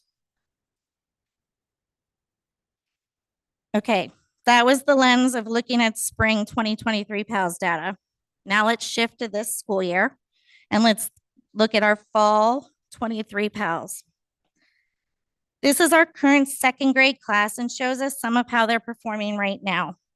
The goal here is to see more blue than yellow. When we look at student achievement, we really have to look at the performance of our marginalized students. We measure the impact of our instructional practices by the student performance and continue to align student needs with instruction. Principals, teachers, instructional coaches, ESL teachers, reading specialists, everybody pays attention to our gaps and continues to refine our science-based literacy instruction to ensure that it's culturally responsive. Our current first graders have similar data to second grade. The data point that is most noticeable is that only 9% of our white students were below the benchmark compared to the 41% of our Black and brown students. We have to own this, and we have to continue to our work with evidence-based literacy instruction and do better. Our awareness, continued progress monitoring, and professional learning supports this work going forward. When you look at this graph of our current kindergarten students, you'll notice that there's a lot of blue. Part of that is due to the nature of the kindergarten PALS. The benchmark's a little bit low, and it's not really comparable to that first grade PALS. Nevertheless, the data is showing, and we've noticed anecdotally from many teachers that this kindergarten group of students are starting this school year with more kindergarten readiness skills intact than we've seen in many years recently. Yet still, you can see that the literacy gaps are still present, even at the very beginning of kindergarten. Now we move from PALS to MAP data for our 4th through 8th graders. Ms. Swift has already presented this data to you, so I'll be a little brief. Remember, when you look at this graph, the yellow star represents the projected achievement for that grade based on their previous year's performance. The height of the blue bar represents their actual achievement. So for example, the current fourth graders were projected to grow 10.4 points based on their third grade performance, but they actually grew 12 points. The only grade that did not meet their projected growth goal was fifth grade. Seventh and eighth grade significantly exceeded their growth projections. Just something to keep in mind once we begin to look at our upper elementary and middle school data, we notice that the projected growth goals sometimes appear smaller. For example, fourth grade had that goal of 10.4 compared to eighth grade's 4.1. This is a very normal trend in any population of older students. All of our upper grades are showing growth in literacy skills, and this is another celebration in our data. Here's another way to look at the same data. I want to point out that the bolded scores represent instances where a cohort has exceeded the national mean. This helps us to better understand the strengths of our individual cohorts and forecast grade level performance on SOL assessments. In this case, this is really good news. Two cohorts of particular interest are our current fourth and fifth graders. They were virtual for kindergarten and first grade, and we know that those are formative times in their literacy development. Teachers and schools have been leveraging on grade level content as well as accelerating unfinished learning for these students. And you can see here that their hard work and efforts are supporting the growth of these students as they are now surpassing the national mean. Whew, that was a lot of information. Let's take a look at what we're doing now based on the data.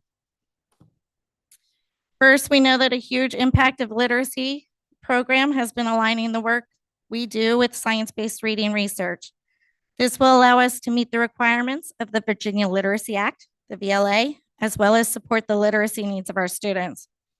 I want to take a quick moment and thank you, the board, for your continued support with letters. We have been fortunate to provide several cohorts and opportunities to our staff over the past years. At this time, I'm pleased to share we have 136 total CCS staff that have either completed or are enrolled in Letters 1. That's really impressive. If we dig into the number and look a little more closely at our teachers in the primary grades, we know that 86% of our teachers have completed or are currently in it. We have had a few new teachers this year in those grade levels, but there's high interest in wanting another cohort to start so they can join. I also include the fact that we currently have 31 CCS staff members that have completed or are currently enrolled in Letters 2. As our staff were finishing up with the Letters 1, we kept hearing that they wanted to take the time to use that information, put it into practice, and then pursue Letters 2. So there's a small delay in that, but there's been a lot of people reaching out asking when we can start another Letters 2 cohort. Letters is just one of the many ways we're aligning our understanding and implementation of evidence-based literacy instruction that's grounded in the science of reading and CCS. At the start of the school year, every reading specialist for Charlottesville schools and the elementary schools attended a 2-day reading institute with the VLP and the VDOE.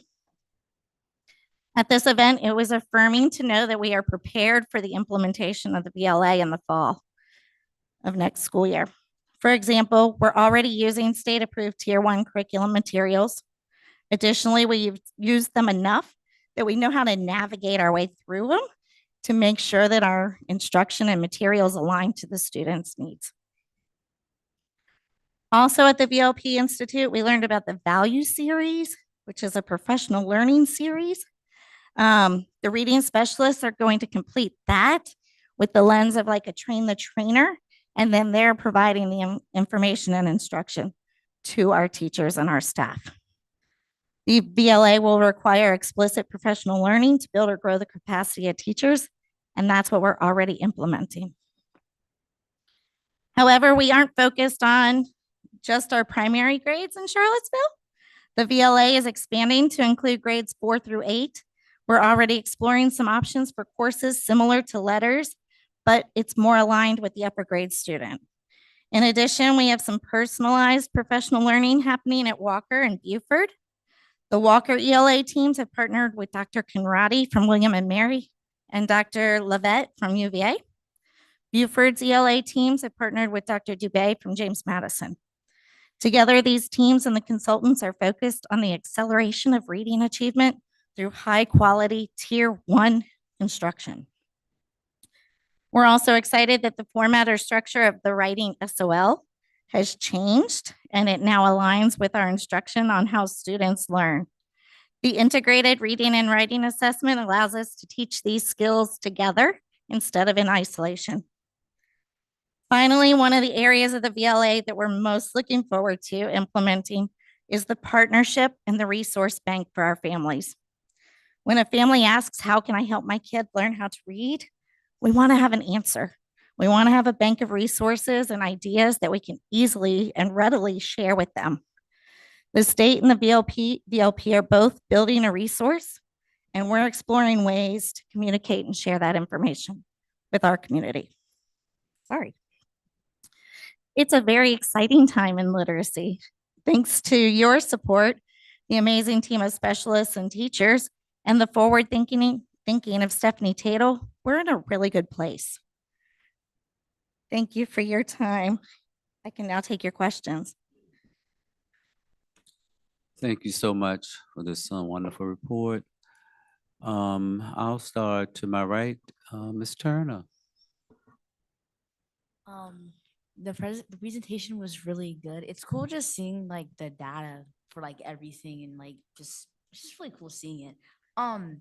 I had one question. This is really speculatory, so I'm sorry. But do you think that for like why one percentage of, I guess, students not meeting like the goals and like a certain race is higher than another, do you think that's because of like pre-education in homes before children start kindergarten and things like that? Definitely our kindergarten data showing that there's already inequities. It does kind of let us know that there's something, but we do a lot of early intervention. We're doing a lot of work through our preschool program supporting so that hopefully we can change that path. Thank you. Ms. Morrisburg. Thank you for the presentation. I just had one question. When we're looking at the data and seeing the growth or the SOL, the benchmarks, is that telling us that students are on grade level for their literacy? Is that what the percentage tells us? So when we're looking at it, is that the translation or is it just growth? Like, does that mean they're on grade level when it shows how many, like we're in the blue and that's good? Is that what it's showing us? It definitely means that student is at low risk of needing extra supports. It means they're with the regular instruction we're providing in Tier 1, they're probably meeting expectations. They could actually be above or below, like slightly below. There is a range in there, but we just know that with the supports we're putting in place, they should not need additional help. Thank you. Dr. Craig. Wow, this is, you really rocked this. Thank you so much. I just was wondering, I guess, kind of piggybacking on Ms. Turner's question, are we able to distinguish data from the students who have been through our preschool program? I guess looking at the more at-risk students who, are we able to now distinguish their learning pattern once they enter school and as they go forward in the grades from those who have not had that? I do think that is information I could definitely pull and put together because we do have PALS data from pre-K, and then we would have others. So it would just be a very yes, I could put that together. Well, I can tell you're a data person. So, I was thinking I would love to see that and be able to track that a little bit more just to see what kind of impact our preschool programs are having. Absolutely. That'd be valuable information. Yeah, and anyway, and thank you for stepping on board with this. I'm excited. I'm excited too. Ms. Torres? Thank you. Nice to meet you. Glad No- to have you here. And I think along the lines of Dr. Kraft's question, I think before when we had maybe some of the preschool crew up, we had asked, or I had asked to please, because there is that new pre-K screener, Mhm. that we track them as a cohort out of curiosity to just kind of see, again, aligned with what she's saying, you know, the interventions that we're providing to that group, but with that screener, I'd love to see kind of where that cohort goes and the progress that they're making. Definitely. We can pull that. The window just closed for pre-K, so the data is just now coming in and being available to us to look at. But yeah, I can definitely, and I'll connect with Ms. Sparks also. Yeah, and it's not anything that I'm asking for right now. I mean, just over time, but I would love to. Keeping that Yeah, lens. yeah, Mhm. please. And then I was just curious also, where we are in the division as far as evaluating what core instructional programs. I know there's a list that VDOE is putting out as far as approved instructional programs, and I think our HMA. It is on the It's on approved the list. So we're not planning to switch gears with anything, are we, please? No, and at the conference, and at my conference on Monday, the VDOE did, the State Department did make sure that they established their support for the letters training for teachers. But most certainly, they talked about reading specialists would get additional training that would be required at the state level. Yeah, I just know that that's a big shakeup sometimes when we're switching gears. And I feel like we've got, I mean, I don't know that HMH is the best thing, but I think it's got enough good things. And I think we just now have enough time where teachers are. Yeah, we know it not enough. It's a comprehensive program, but we know it enough now that we know the pieces that are really valuable for tier 1 and what we need for tier 2. We know how to use the different parts. And it took us a little bit to figure all of that out, but now we've got a firm grip on it. So Thank you. it's good. And then just out of curiosity, I mean, say we get to the high school level and we have students who, whether they've been identified with an IEP or having other needs, I'm not sure, but are struggling readers. You know, some students say reading at a 3rd or 4th grade level. I mean, what are we doing for those students here? I know we have the secondary literacy person. We do. We have the 612 literacy specialist, Jen Elliott. She is working with all the teachers. We also have the reading specialist here, and they're really looking at the like what interventions exactly are to put into place to support those kids. And Katie has been great. She has talked about like, this group needs really intensive. I'm going to pull and I'm going to use SIPs, or I'm going to use a different thing. I'm going to build their decoding. But then she's also pushing into the classrooms and helping them in their classroom setting. What strategies do I need to apply right now to help me get this on level information as well? Yeah. So, I mean, I just think there's so many kids who probably fall through the cracks a little bit once they get out of Beaufort and into the high school. So any support or any ideas that we can do to support you all with that, I'd love to hear that. Thank you. Yeah, so thank you for everything. Thank you, Ms. Reed. I just have one quick question. Looking at the current 1st grade cohort, the percentage of students who are below and above benchmark, percentage to me, I kind of, I'm just not a math person. For an example, 41% of Black students are below benchmark in the current 1st grade cohort. How many students are we actually talking about? And I'd have to look exactly. I don't have the number off the top of my head, but it's not as many as you think, because it's 41% of those identified. So if you think back, like, I believe it's 24% or 28%. Nope, 26. Sorry, the angle. Yeah, I'm looking at the 26% are the ones identified as below. Out of that 26%, 41% of them are students of color. I just don't know the exact number off the top of my Okay, that's head. okay. I was just curious because you said 400% people. Say, oh my God, there's a lot of kids, but just the actual number that works for me. Just to know exactly how many. Yeah, it's just the disparities. We have to own those, that there are, there are differences and we need to do something different to Yes. support them. That's all I had. One more thing, I'm sorry. Yes. Regarding the resources and talking about expanding resources, I know that there's a lot of outside groups, like City of Promise, I think holds a reading support group. And then as we're talking about the all-in, I mean, it would be nice, and I don't know what we do, and maybe we already do it, but to make sure that we're sharing out materials so there's some consistency. Because those are a lot, or if not all of our students in that footprint, so that if they're interested, I mean, to at least bring them to the table and see if they'd like some of that. We've had conversation. I can only speak to one conversation this school year, but I know we've talked about what professional development and training could look like for their staff, so that they're at least doing some of what we're doing. And I know Price and I have had that conversation as well. Okay. Well, thank you so much. Thank you. All right. Next, we will have Ms. Powell. She will bring us a transportation update. Good evening, Chairman Bryant, members of the board, and Dr. Gurley. Actually I feel, some of the best news we've had in a while regarding transportation to share with you this evening.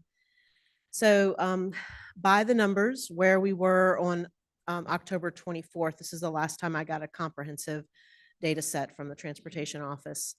And I will say things only have been moving in a positive direction. We're not taking steps backwards at this point. But at that point, at that time, October 24th, we had 214 students remaining on the wait list. All were low need level based on the family's self-declared, level of need. Understand our wait list numbers constantly fluctuate. When Ms. Fouts was up here, she was talking about how the L students are coming in constantly. So I don't want to mislead you. High priorities will blip on our screen almost every week, but transportation, we're in a routine where they're quickly addressing those. We have encouraged families, right? If they've been on the wait list for a long time and we have such a great community, a lot of families were like, I'll make it work, right? They declared as low priority when they registered, or low need. But if they call to follow up at this point and they're checking or sending us emails and checking, we're like, look, if you'd like to change your level of need to indicate what you feel it is now, maybe other families in your carpool have gotten bus seats and it's harder for you now, we encourage them to contact the school and convey their true current level of need. And some families have been doing that. And just for perspective, we started the school year with close to 800 students on wait lists. Now, there are a lot of reasons for that. Some of it is just the quality of data that we have at the time. It's a little Wild West to start out, and it takes a little bit of time to settle down and figure out, especially where some of our families are who are high need but may move around a lot. It's challenging to manage through that and make sure we're taking care of the highest needs first. But that's where we've been and where we are now, just with regard to wait list. We currently have 12 pupil drivers that are considered full-time. Then there's 3 relief drivers and then 3 lead drivers. And we have added 1 driver so far since the start of the school year. What we do still is this weekly progress. You may be thinking, how did 1 driver make that much difference? It's the weekly process that we go through with school bus logistics and the city pupil transportation office, where we're constantly looking at the self-reported needs of the families or what the schools are reporting to us, and examining actual bus ridership. And if a student doesn't ride the bus for 10 consecutive days and the school doesn't report that there's an extended medical absence or something like that, they're removed and we can put other students on. So we're constantly working the data to make sure that it's as accurate as possible and to maximize the actual ridership on the buses. So more numbers. This slide is more focused on the actual driver situation. Presently, there are 3 full-time drivers in training who are scheduled for testing this month with DMV. It's very exciting. 2 full-time drivers are cleared to begin training in mid-November. That means they've made it all the way through the background checks and everything with city HR. There's 1 full-time candidate in the hiring process. And again, this was as of the end of October, so that person may be cleared at this point. 1 relief driver was in training, also scheduled for the DMV testing this month. And there were 4 other relief driver candidates in the hiring process. So these are the best numbers we've seen in some time. What we are working to is, and we at this moment, as of today, because I talk to transportation almost every day, this is still true. We anticipate doing a full rerouting of all eligible students who've indicated they wanted the bus to improve our route efficiencies, because the way we're doing it now does not make for the most efficient routes. Adding students on, but with this cadre of drivers coming online, we anticipate being able to do a full rerouting for more efficient routes and eliminate all wait lists when the students come back from winter break. So during or just prior to winter break, because remember, the city doesn't have exactly the same winter break that we do, but either before we go on winter break or during the winter break, there'll be communications pushed out to families, almost like the start of a new school year, saying, okay, this is your, you indicated you want a bus. Here's, you're eligible for a bus. You're not in a walk zone. Here's your bus. Here's your stop time. So even a child who's been riding the bus since the beginning of the year could end up on a different bus with a different stop time, but that's going to, in general, our students will definitely be riding, the routes will be shorter. We're going to be able to achieve efficiencies with this mass rerouting. So this is really exciting. It's all a lot of work, but we are moving forward. Next slide. Big picture, just to remind everyone, we are in year 2 of a really new approach to school transportation. This has been a big culture shift for our whole community. We remain very solutions oriented, and we are not alone. Beth Chuck and Amanda Corman and Dr. Gurley were at a national communications conference and won a national award for all the communications work related to this model that we're doing. And I don't know how other people hear about us, but Raleigh, North Carolina and Winchester, Virginia have reached out. We've had conference calls with them, giving them suggestions and guidance. People are interested and found out what we were doing, and they've been very interested in it. And more recently, our Safe Routes person, which is Kyle Rodland with the city, Safe Routes to Schools program. Our work has gotten out into the Safe Routes community nationwide, and at the state level and at the national level, Kyle's being asked to speak and provide information about what we've been doing for some time now with the work, how we work together to do the infrastructure improvements, and all of that is still continuing. And so a lot of teamwork. And if people would like to help keeping us move forward, we are still looking for substitute crossing guards and also walking bus staff, and there are paid and volunteer opportunities available. As the city is continuing to push infrastructure projects and improvements, they're looking for project managers. So check out the city's website if you know professionals in that area.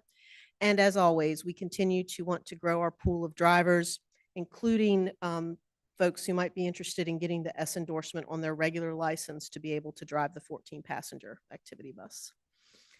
And I believe that's the last slide for the transportation update. I'm happy to answer questions. Any questions at this time? Starting with Ms. Torres. Dr. Pratt. Just one quick one. How do you get the S endorsement? What do you have to do? So there's a classroom portion of the training that, thanks to our Jessica Brantley, we actually have a fully online option for that, but the city is still offering the in-person classes as well. And then once you go through the classroom portion, then there's DMV testing. There's special DMV testing that you have to test in the type of vehicle you'll be driving. So if someone wants to get the CDLS, it includes different safety things and inspections as well as behind the wheel. And I should say, besides it, as far as before you get to DMV, there's the classroom portion, which we do have an option where you can do it online. It's self-paced. And then there's the behind the wheel training portion with city staff. And then it goes to DMV. It's about a 6 to 8 week process, depending on how quickly someone takes to the behind the wheel piece of it. Okay.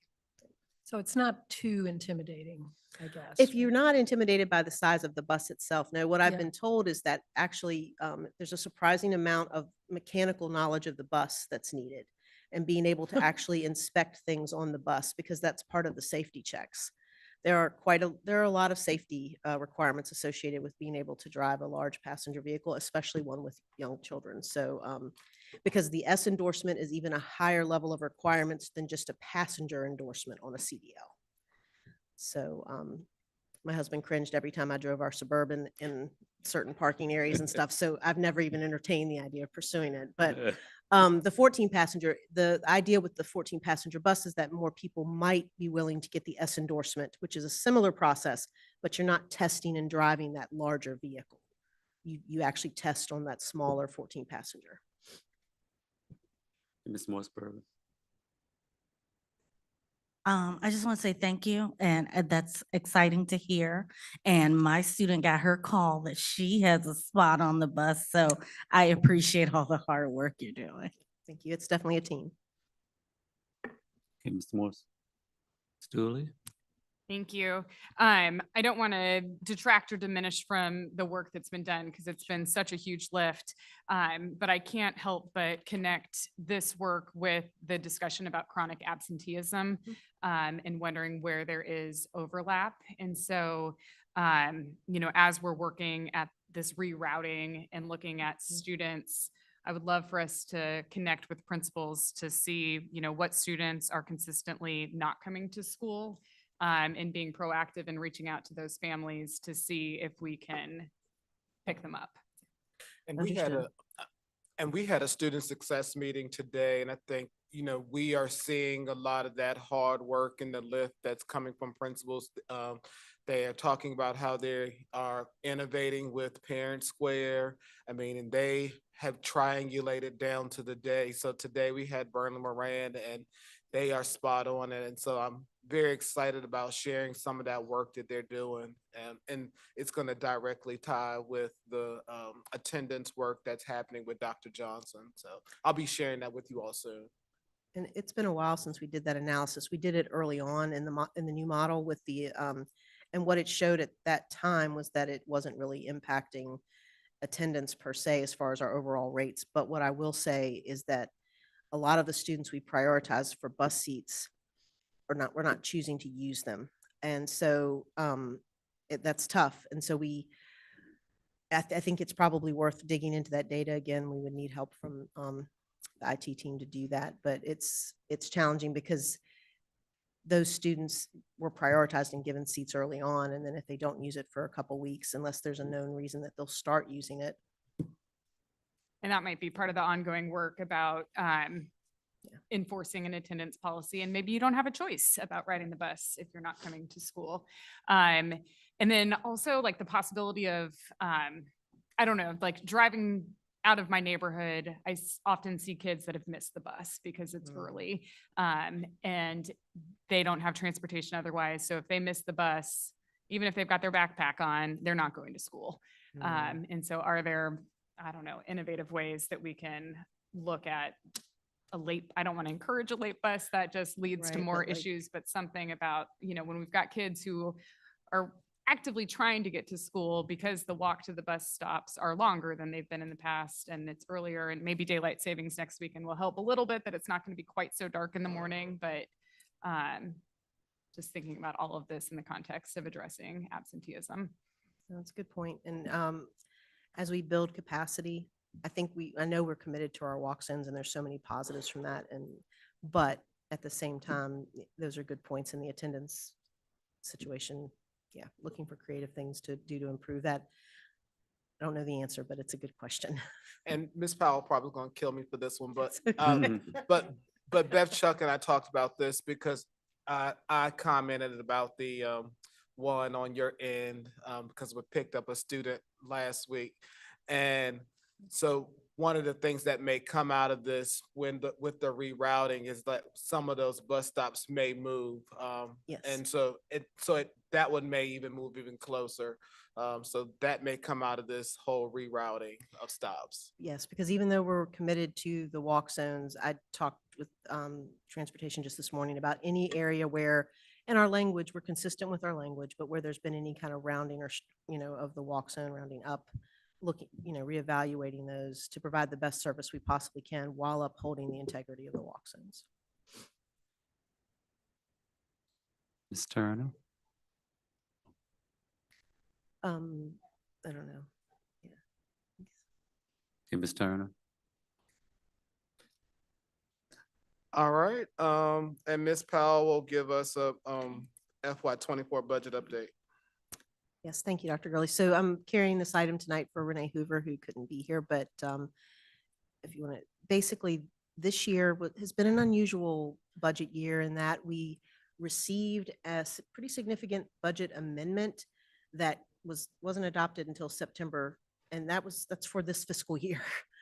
The big headline items in that amendment are the inclusion of a 2% compensation supplement to go in effect January 1st, and the prioritization of student learning loss, literacy, and attendance recovery, the all-in plan, which you've already heard about this evening. Next slide. So the calc tool that you hear us talk about as finance folks, the finance team just received that on October the 13th. And once we got that in hand, the team was able to determine that the impact for this year for the compensation supplement is an additional $217,277.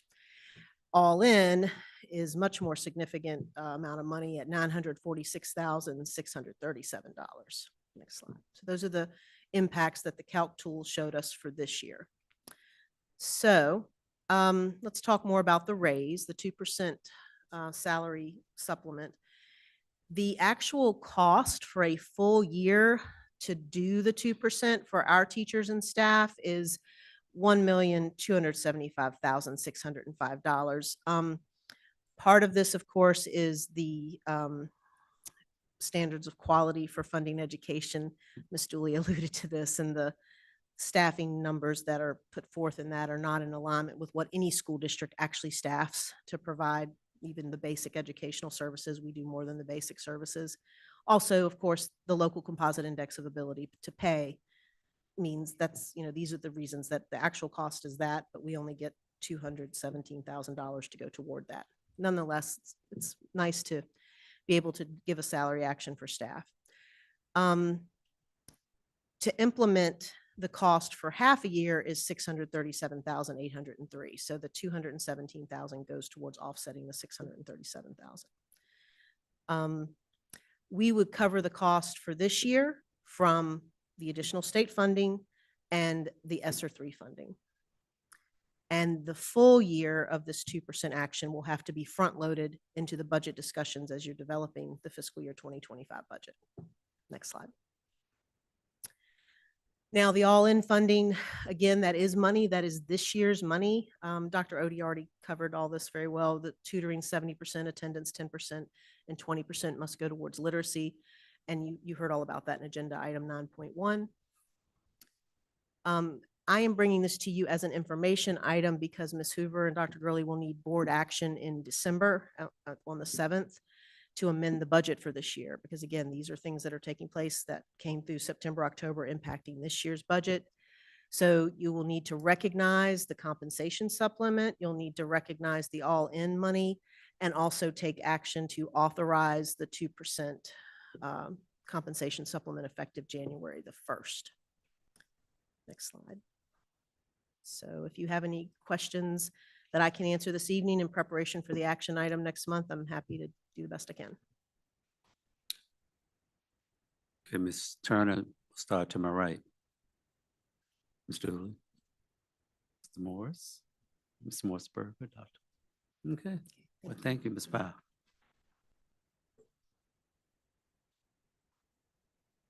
All right, and our last discussion item is the revised policy FFA, and that will be Dr. Odie and Dr. Johnson.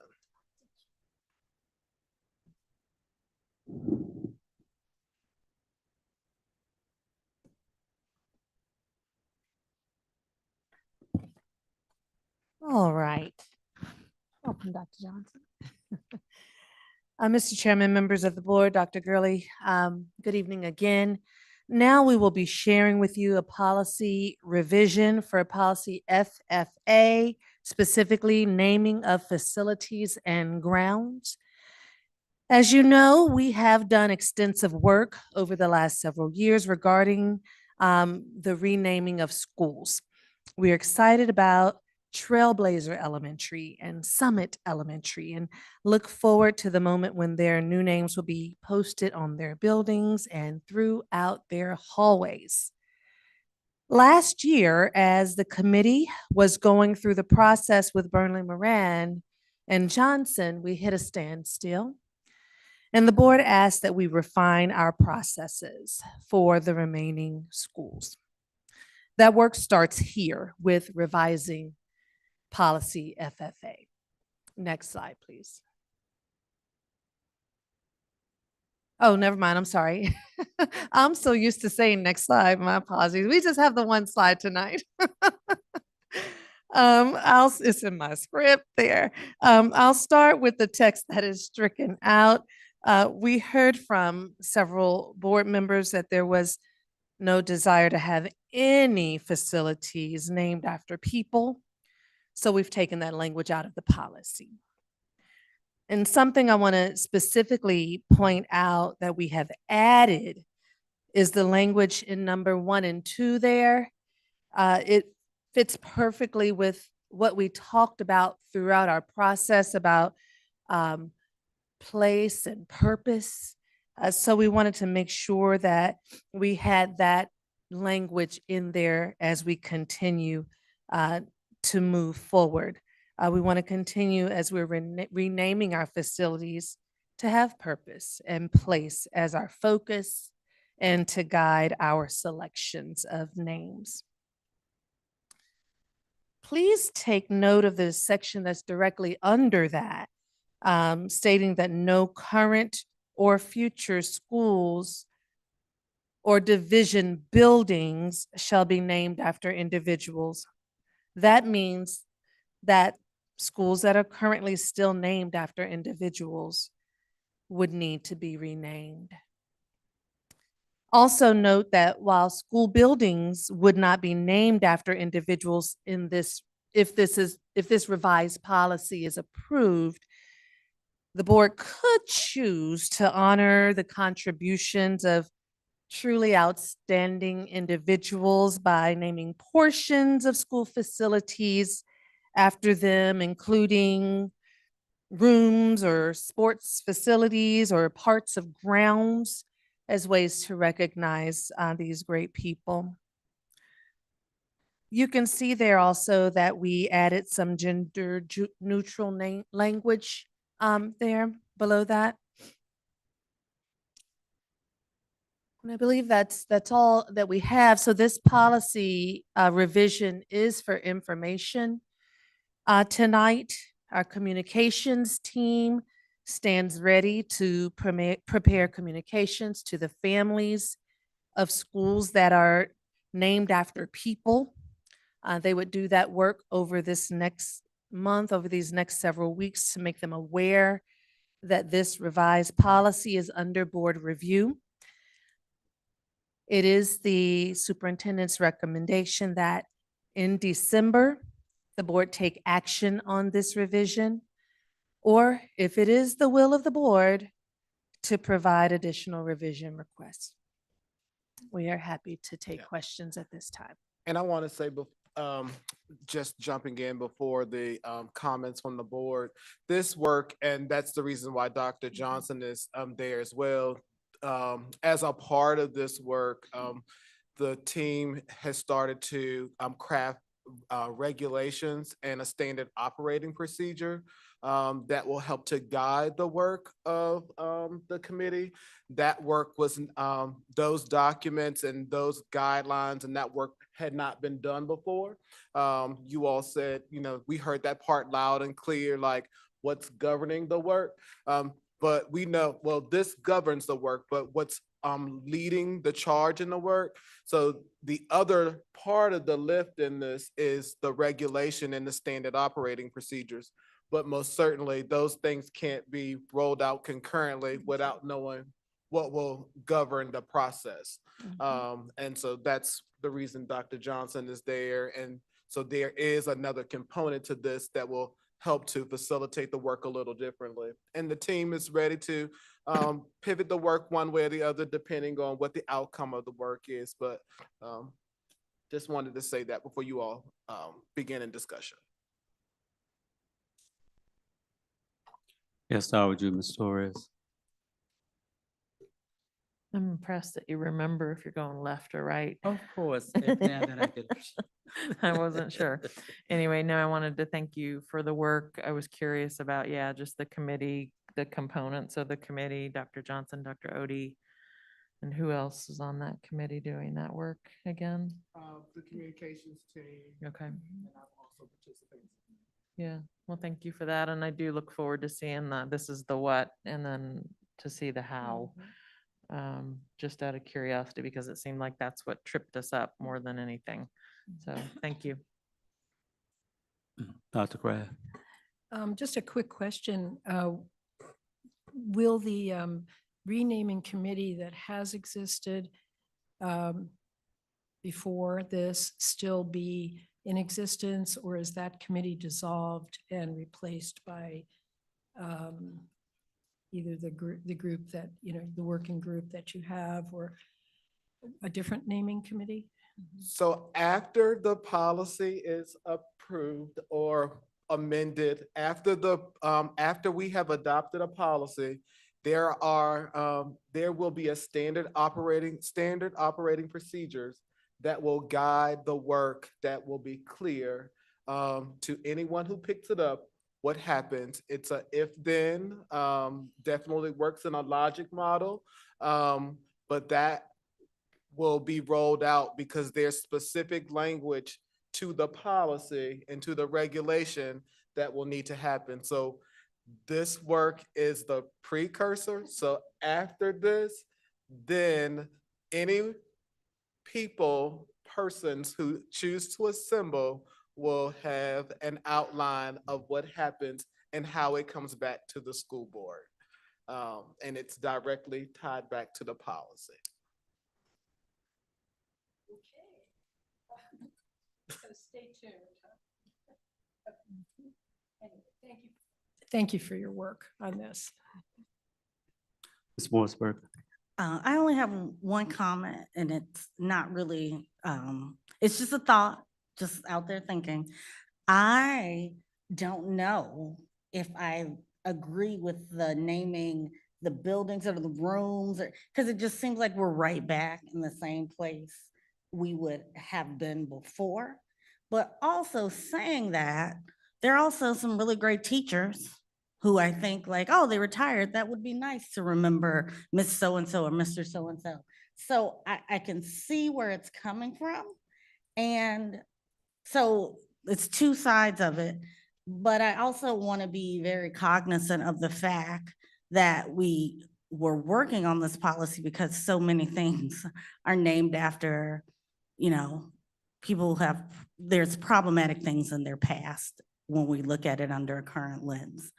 So having said that, I do want to balance it out by saying I get it that there are people who make contributions in the hearing now that adhere to our values and things, but I don't know if the naming of the buildings after them works for what we're trying to do. I don't know if there's some type of other honor.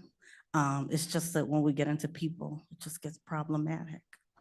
There is currently a form at policy FFA, the current policy FFA, that anyone who is nominating currently as anyone that's nominating a building or whatever to be named after someone, they would complete that form and it would go through a whole process, including the board approving that naming. So it would not be done without the board's approval of any grounds or parts of buildings.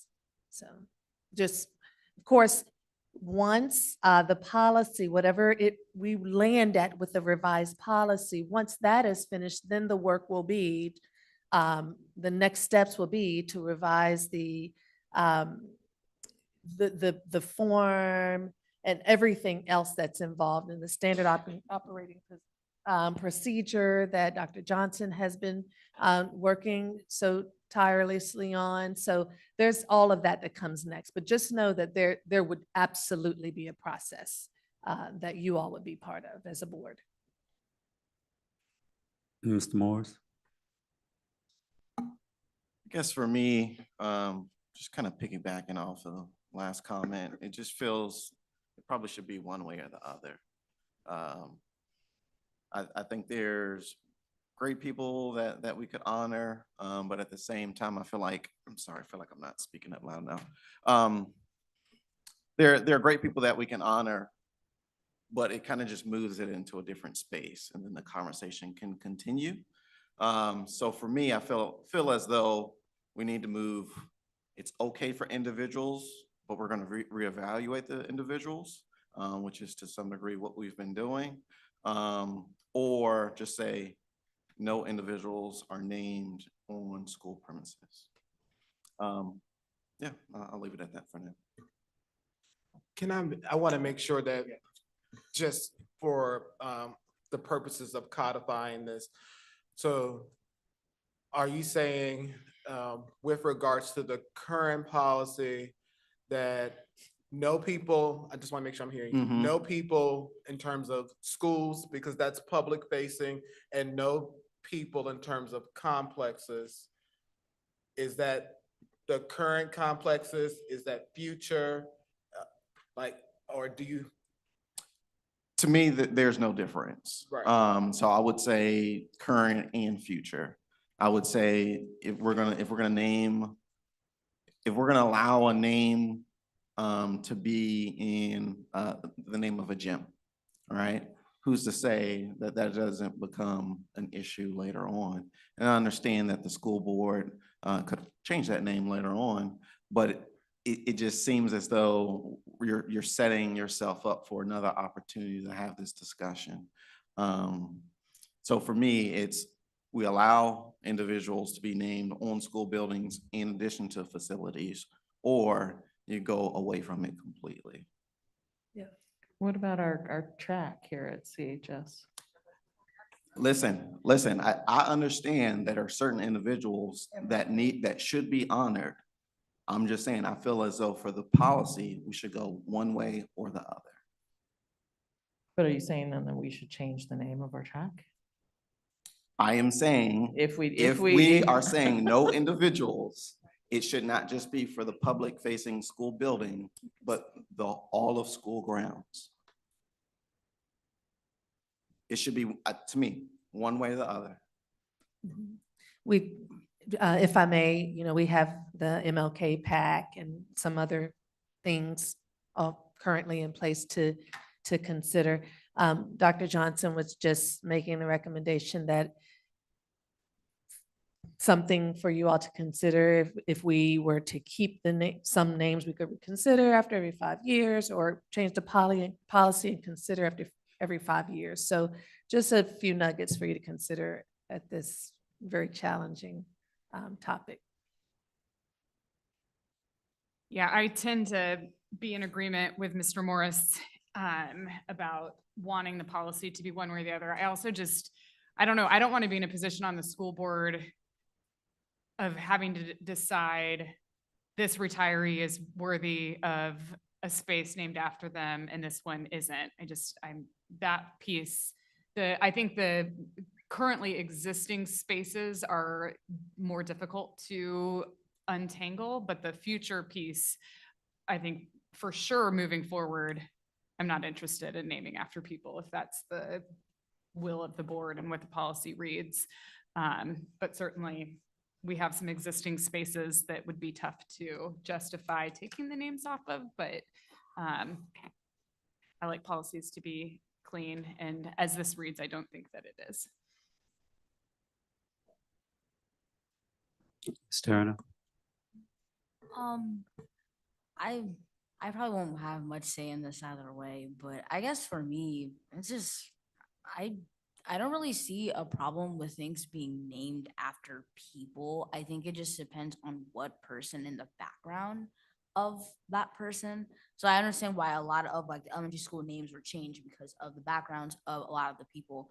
But I feel like I guess for example, like for CHS, like the pack and stuff like that, like Martin Luther King was a trailblazer. He was very integral to, you know, American history for African Americans and things and such. And I feel like that really shouldn't be changed. And, you know, places or places named after people, I don't really see a need to have that changed either, since I don't really know. But my one question was, what like naming things like recommendation of names come from like the community and like the students within like the elementary schools?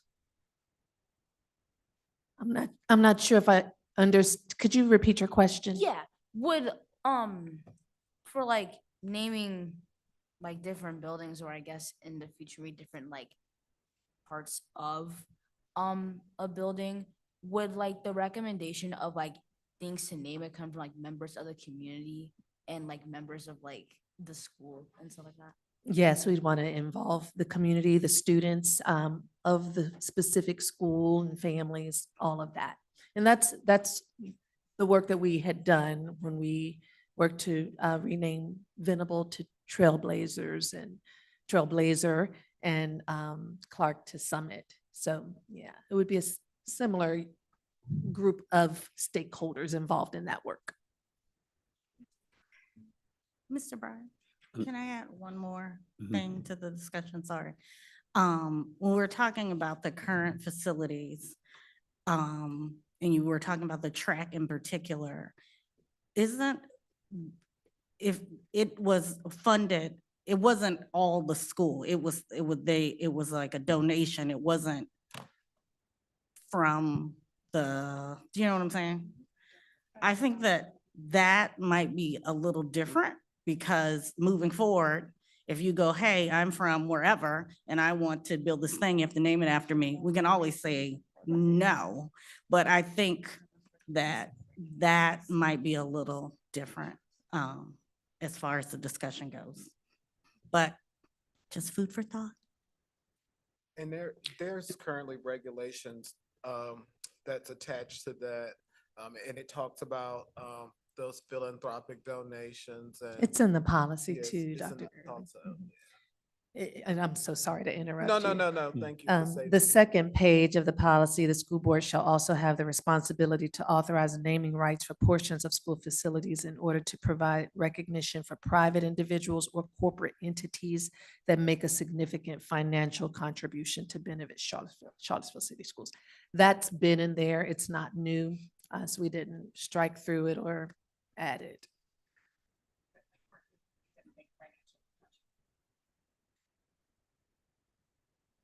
And since we're continuing discussion, food for thought, just being honest, that, you know, we are moving toward not naming things for people, but we're moving away from that because it seems really hard for, not everyone, but it seems really hard to land on a person that we can all agree on.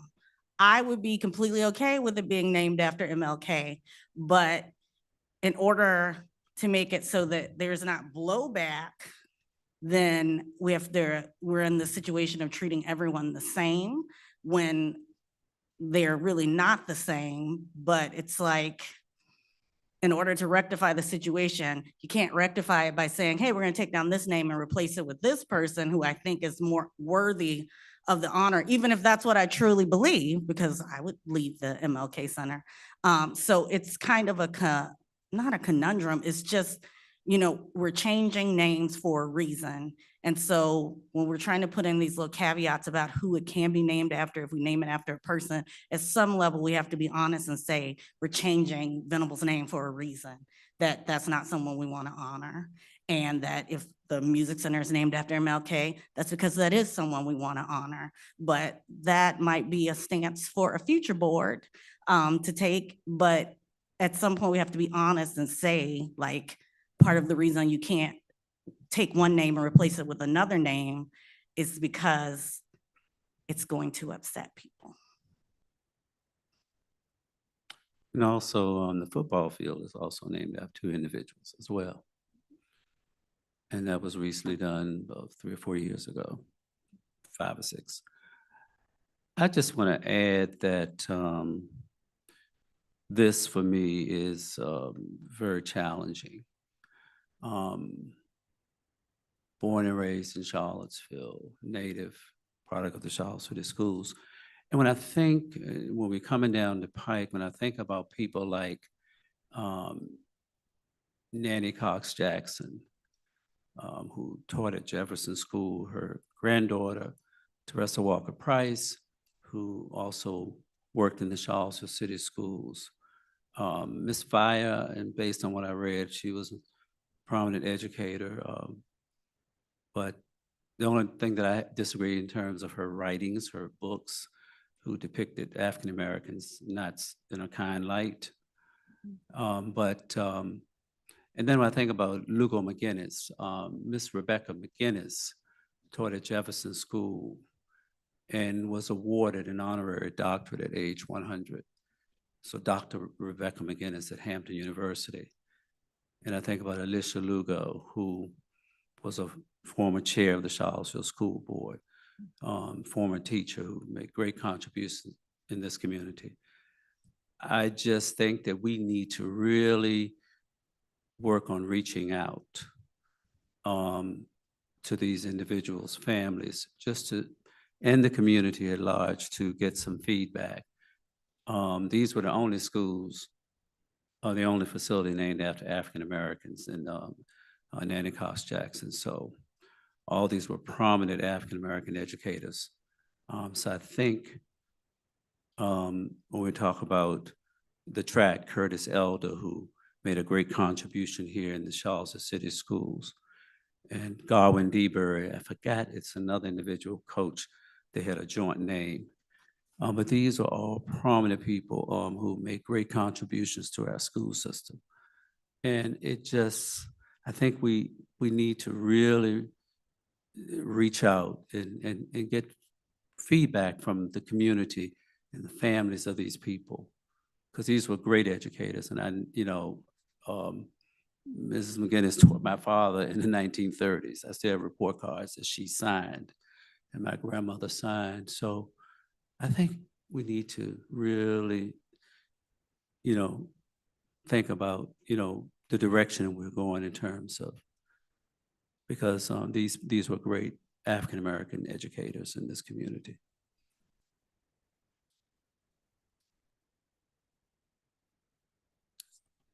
Okay. Thank you. Dr. Johnson, did you have anything to say? No, thank you. Okay, thank you, ladies. The next item on our agenda is the written reports, school board members and Ms. Lewis, and they've been submitted and duly noted. Now we have another opportunity to have comments from the community. If you'd like to speak, please come forward and state your name and your address. You have 3 minutes to speak.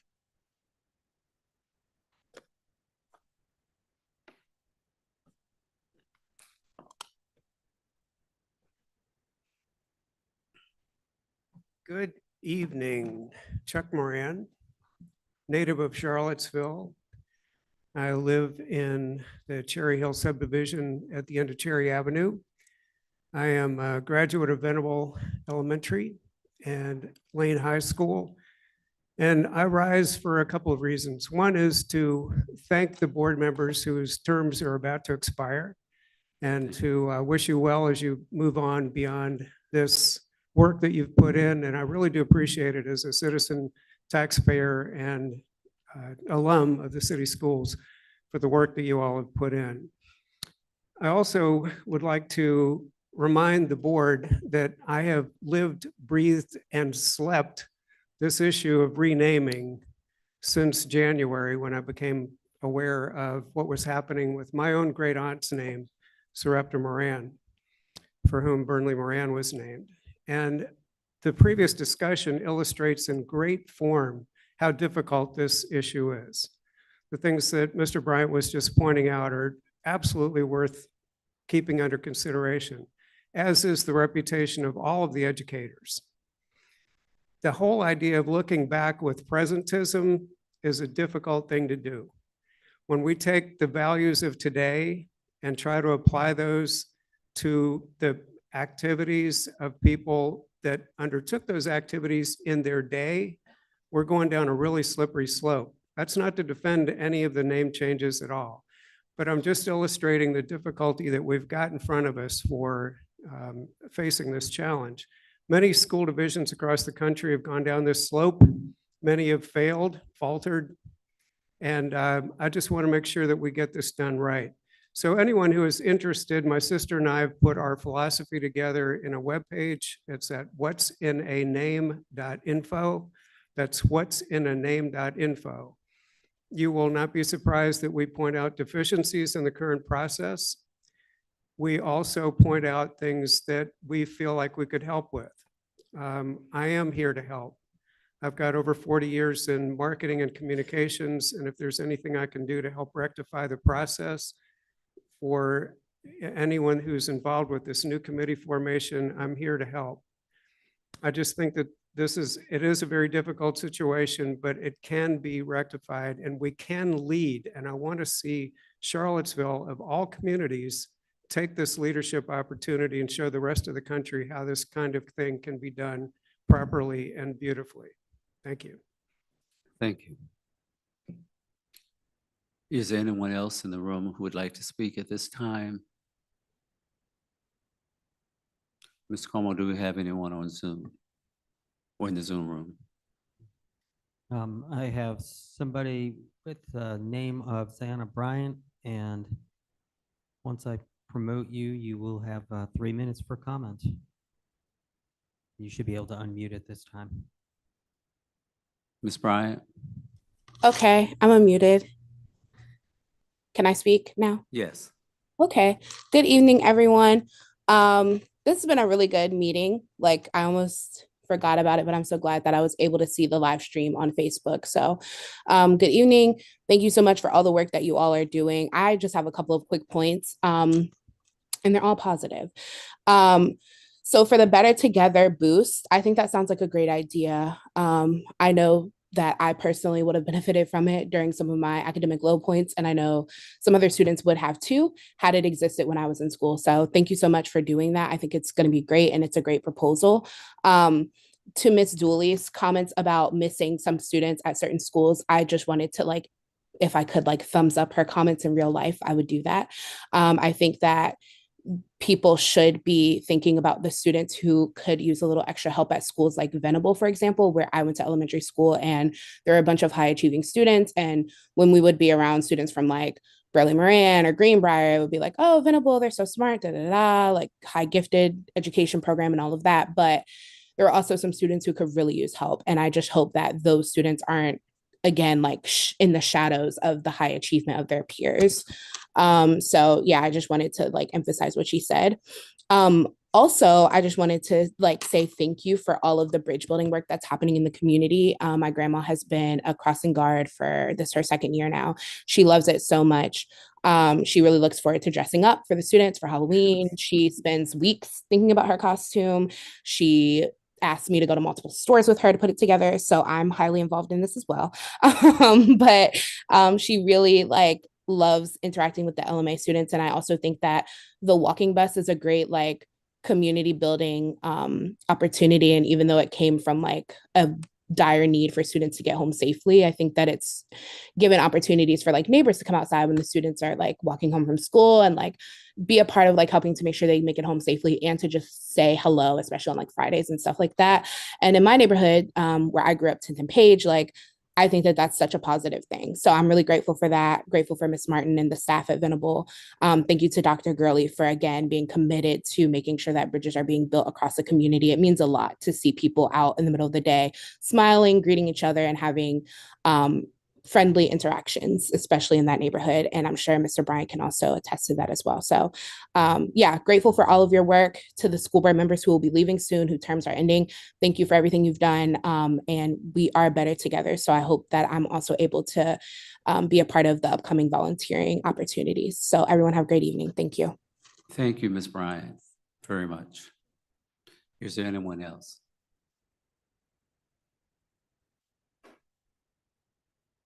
Yes, we have Krista Bennett. Krista Bennett, I'm going to promote you to panelist, and you'll have 3 minutes. You can unmute and talk when you're ready. Hi, can you guys hear me? Yes, we can. Great, super. Krista Bennett here, 106 Troost Court in Charlottesville. And I was so impressed by Mr. Gillikin, our student who spoke in the first public comment period. I so appreciate him and his friends, other students, advocating for themselves to have enough time to eat lunch. And I do hope that we can bring the schedules at our schools in line with wellness states. Everyone in our community or even in our schools is aware of the wellness policy and that it does prescribe 20 minutes of seated lunchtime and 25 minutes of recess time. I know that was something that our community was really excited about, making sure that our students had. And I hope that we can do more to make everyone aware of that and hopefully give our kids enough time to eat their lunches. So thanks. Thank you, Ms. Bennett. Is there anyone else, Mr. Como? Anyone else in the room who'd like to speak? Thank you so much, everyone, for your comments.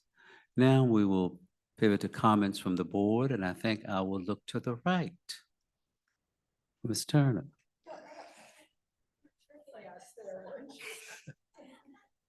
Good evening, board members, Dr. Gurley, everyone in the crowd. Hi, Mom. Hi, Dad. So just some positives and improvements that have been going on around my school, CHS. So for positives, I'm happy to say that from what I've asked my peers, my friends, the student body, that there have been less altercations around the school, which I'm very happy about because whenever there is a fight or anything bad happens at CHS, it's not good. And usually the rest of the day feels kind of off and stuff. So I'm glad that it hasn't been rampant and it's been improving. Next would be less skipping, which I think that's really good too. It's important to be in class, be in school, and stuff like that. And one of my best friends told me the grading policy. She just feels like it's just really strong. So I think that's really good. So for improvements, the main one was taking digital payments for fundraising efforts. A lot of different fundraising goes on at CHS, I would say, and it's cash only.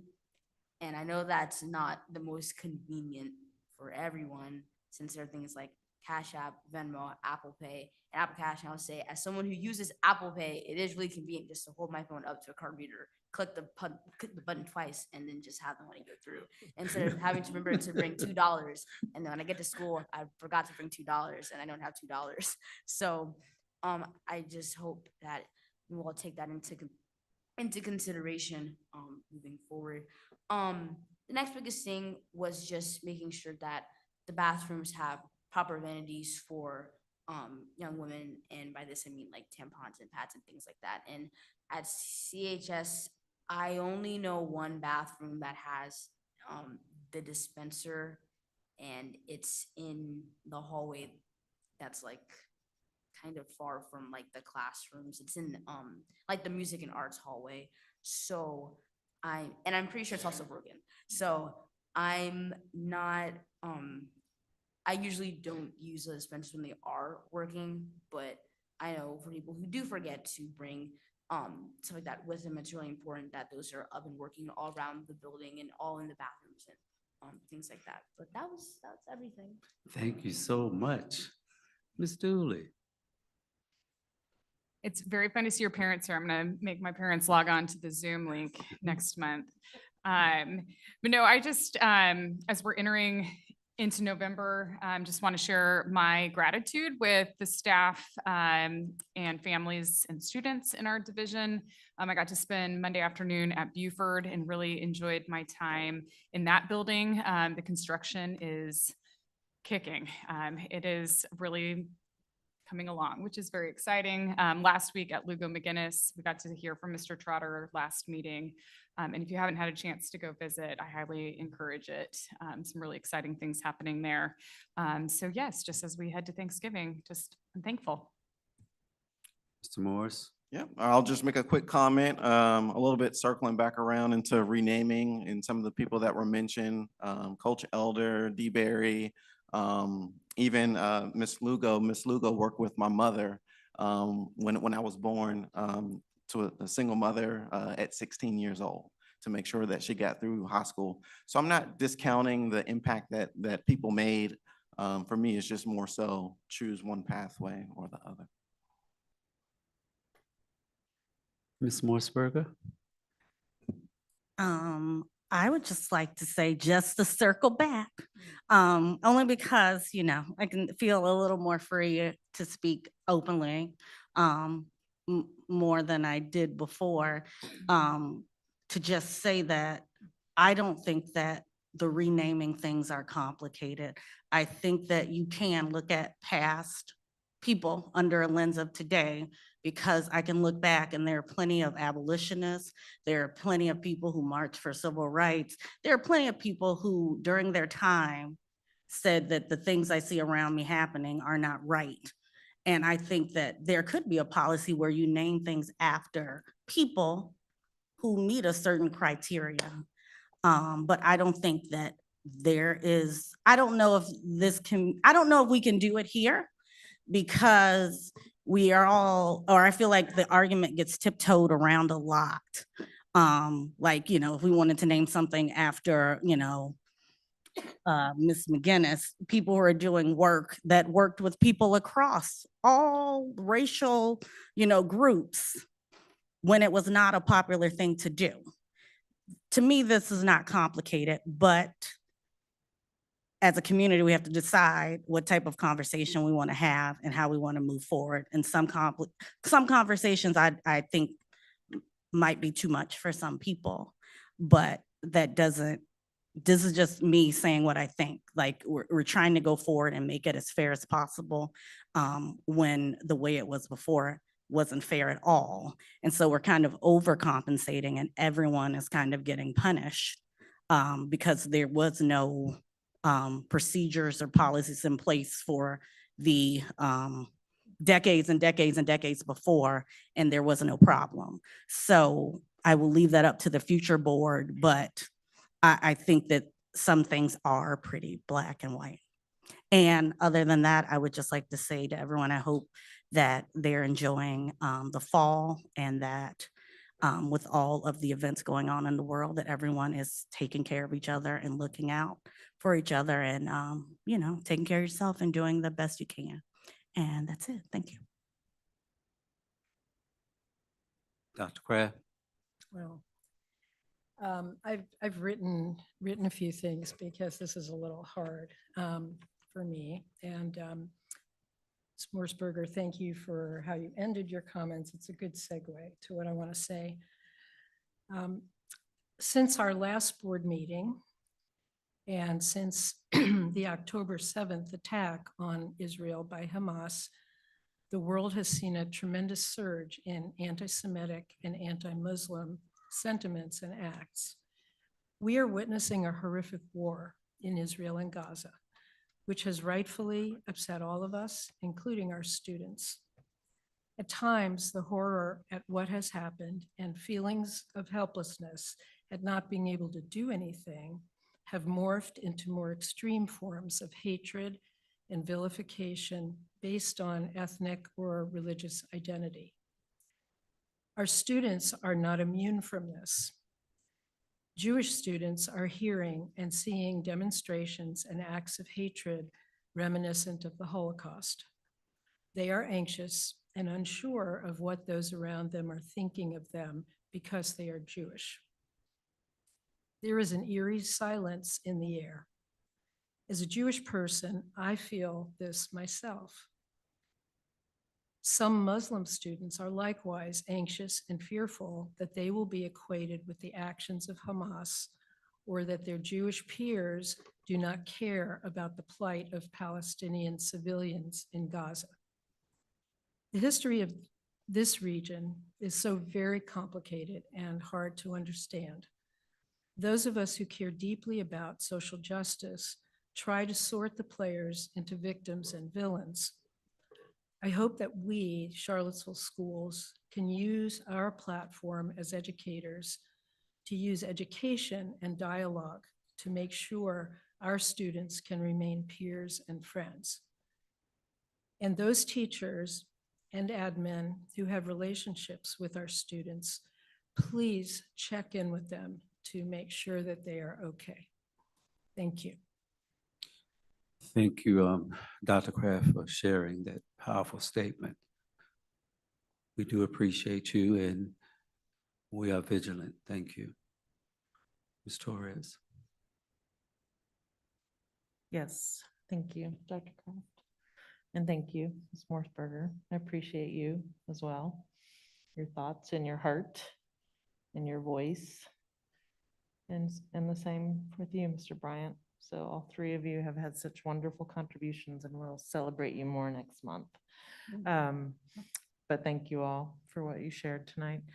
I also wanted to just give a shout out to Mr. Jack Gillikin for, just coordinating and bringing his voice forward for concern. So I just wanted to say I was impressed with him showing up and I appreciate, I don't think he's still here, but Ms. Johnson's response and I know and I trust that we'll figure it out as a division. Also, just a shout out to all of us on the board and Dr. Gurley and the team just to work through collective bargaining and the CEA certification. And then also just wanted to remind everybody to vote if you haven't done that. You've got an opportunity to vote early the remainder of this week and through Saturday, and then election day being next Tuesday. So thank you, everybody. Thank you, Ms. Torres, for those shout outs. To appreciate you. I just want to, I've already said a lot tonight, but I just want to give a shout out to the staff for all the great reports tonight. And you all work behind the scenes, and a lot of people don't know that you're the glue that holds everything together. We want to give you your praise. So we do thank you for all of your outstanding work. And as Anna said, this was a great meeting, and I'm looking forward to the remainder of my time on the board, which will be next month, and I'll have my final say at the board meeting next month. So thank you all. And Ms. Turner, we just love you. We love you to death. Can we adopt you? You're wonderful. Thank you so much for your contribution.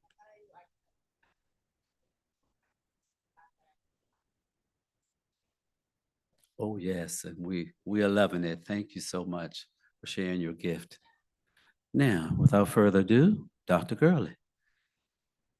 Thank you, thank you. I want to thank Ms. Turner for just accentuating the positive and really sharing the true story of what's happening here. Just sharing that there's less fighting in the building, and not everyone knows that because they're not on the inside. Now, I did cringe when she said that because, her dad's an educator and we always knock on wood because we don't want to speak those things into existence. But we know that we have been putting systems and supports in place for our students to experience success. And so that's why the climate feels different. So thank you. And they say heavy is the head that wears the crown. And so we know that there's a lot of work to be done. This is a huge responsibility, being the superintendent, being a staff member here. And so we know that not everyone's going to be happy with the decisions we make, but the decisions have to be made one way or the other. And so to our board members and staff, regardless of what side of the issues you're on, we will bring back decisions that are in the best interest of students. And I will leave it there. Also, before I go to Ms. Swift, I want to acknowledge our lovely, wonderful clerks. Boy, I tell you, they keep us on our toes. So we do appreciate all the work that you do for not only the board, for the Charlottesville City Schools. So Ms. Lewis, are you going to be Ms. Swift tonight? Okay. I will never be Miss Swift, but I'll stand in for her tonight. So the first question that was raised is, can we expand the ESL data, adding an end of the year data? And the recommendation of the superintendent was to have a written report in June that provides a summary of the state report. Additional questions came up about what is the impact of the CCS preschool program? And when we're looking at the data of the preschool program, can we capture that data in cohorts, current cohorts? Is that okay?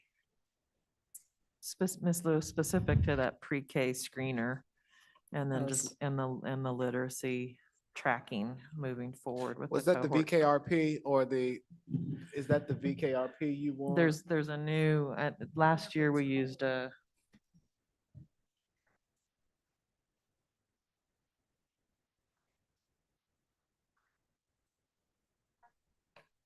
Yeah.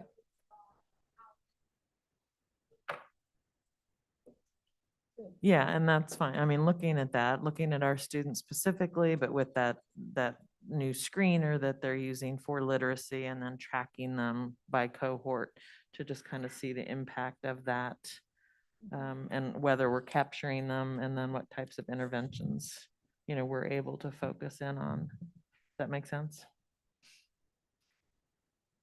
So you expanded to add what type of interventions are we using to support them? No, I mean, I don't need a breakdown of that now. Thank Okay. you. I mean, just, I just want to see, I just want to track that cohort. Tracking performance. Yeah. Okay. So can we provide the preschool tracking data by cohorts using the preschool screener? And then Mr. Bryant also asked to break down the specific actual number of students in the groups that are represented in that PALS data that was on one of the screens. You said it. Okay, thank you, Ms. Lewis. Well, we've come to the conclusion of our meetings, but before I adjourn, I'd like to announce, I'm hoping that all of you all will have an opportunity to come to the VS, the Virginia School Board Association Annual Convention in Williamsburg, Virginia, November 15th through 17th. So I look forward to seeing you all there. And our next school board meeting is scheduled for December the 7th here at the Booker T. Reeves Media Center.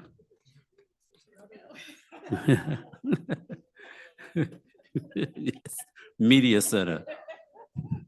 I'm just saying. So, is there a motion to adjourn? Second. All in favor? All right, motion adjourned, and have a wonderful evening, everyone.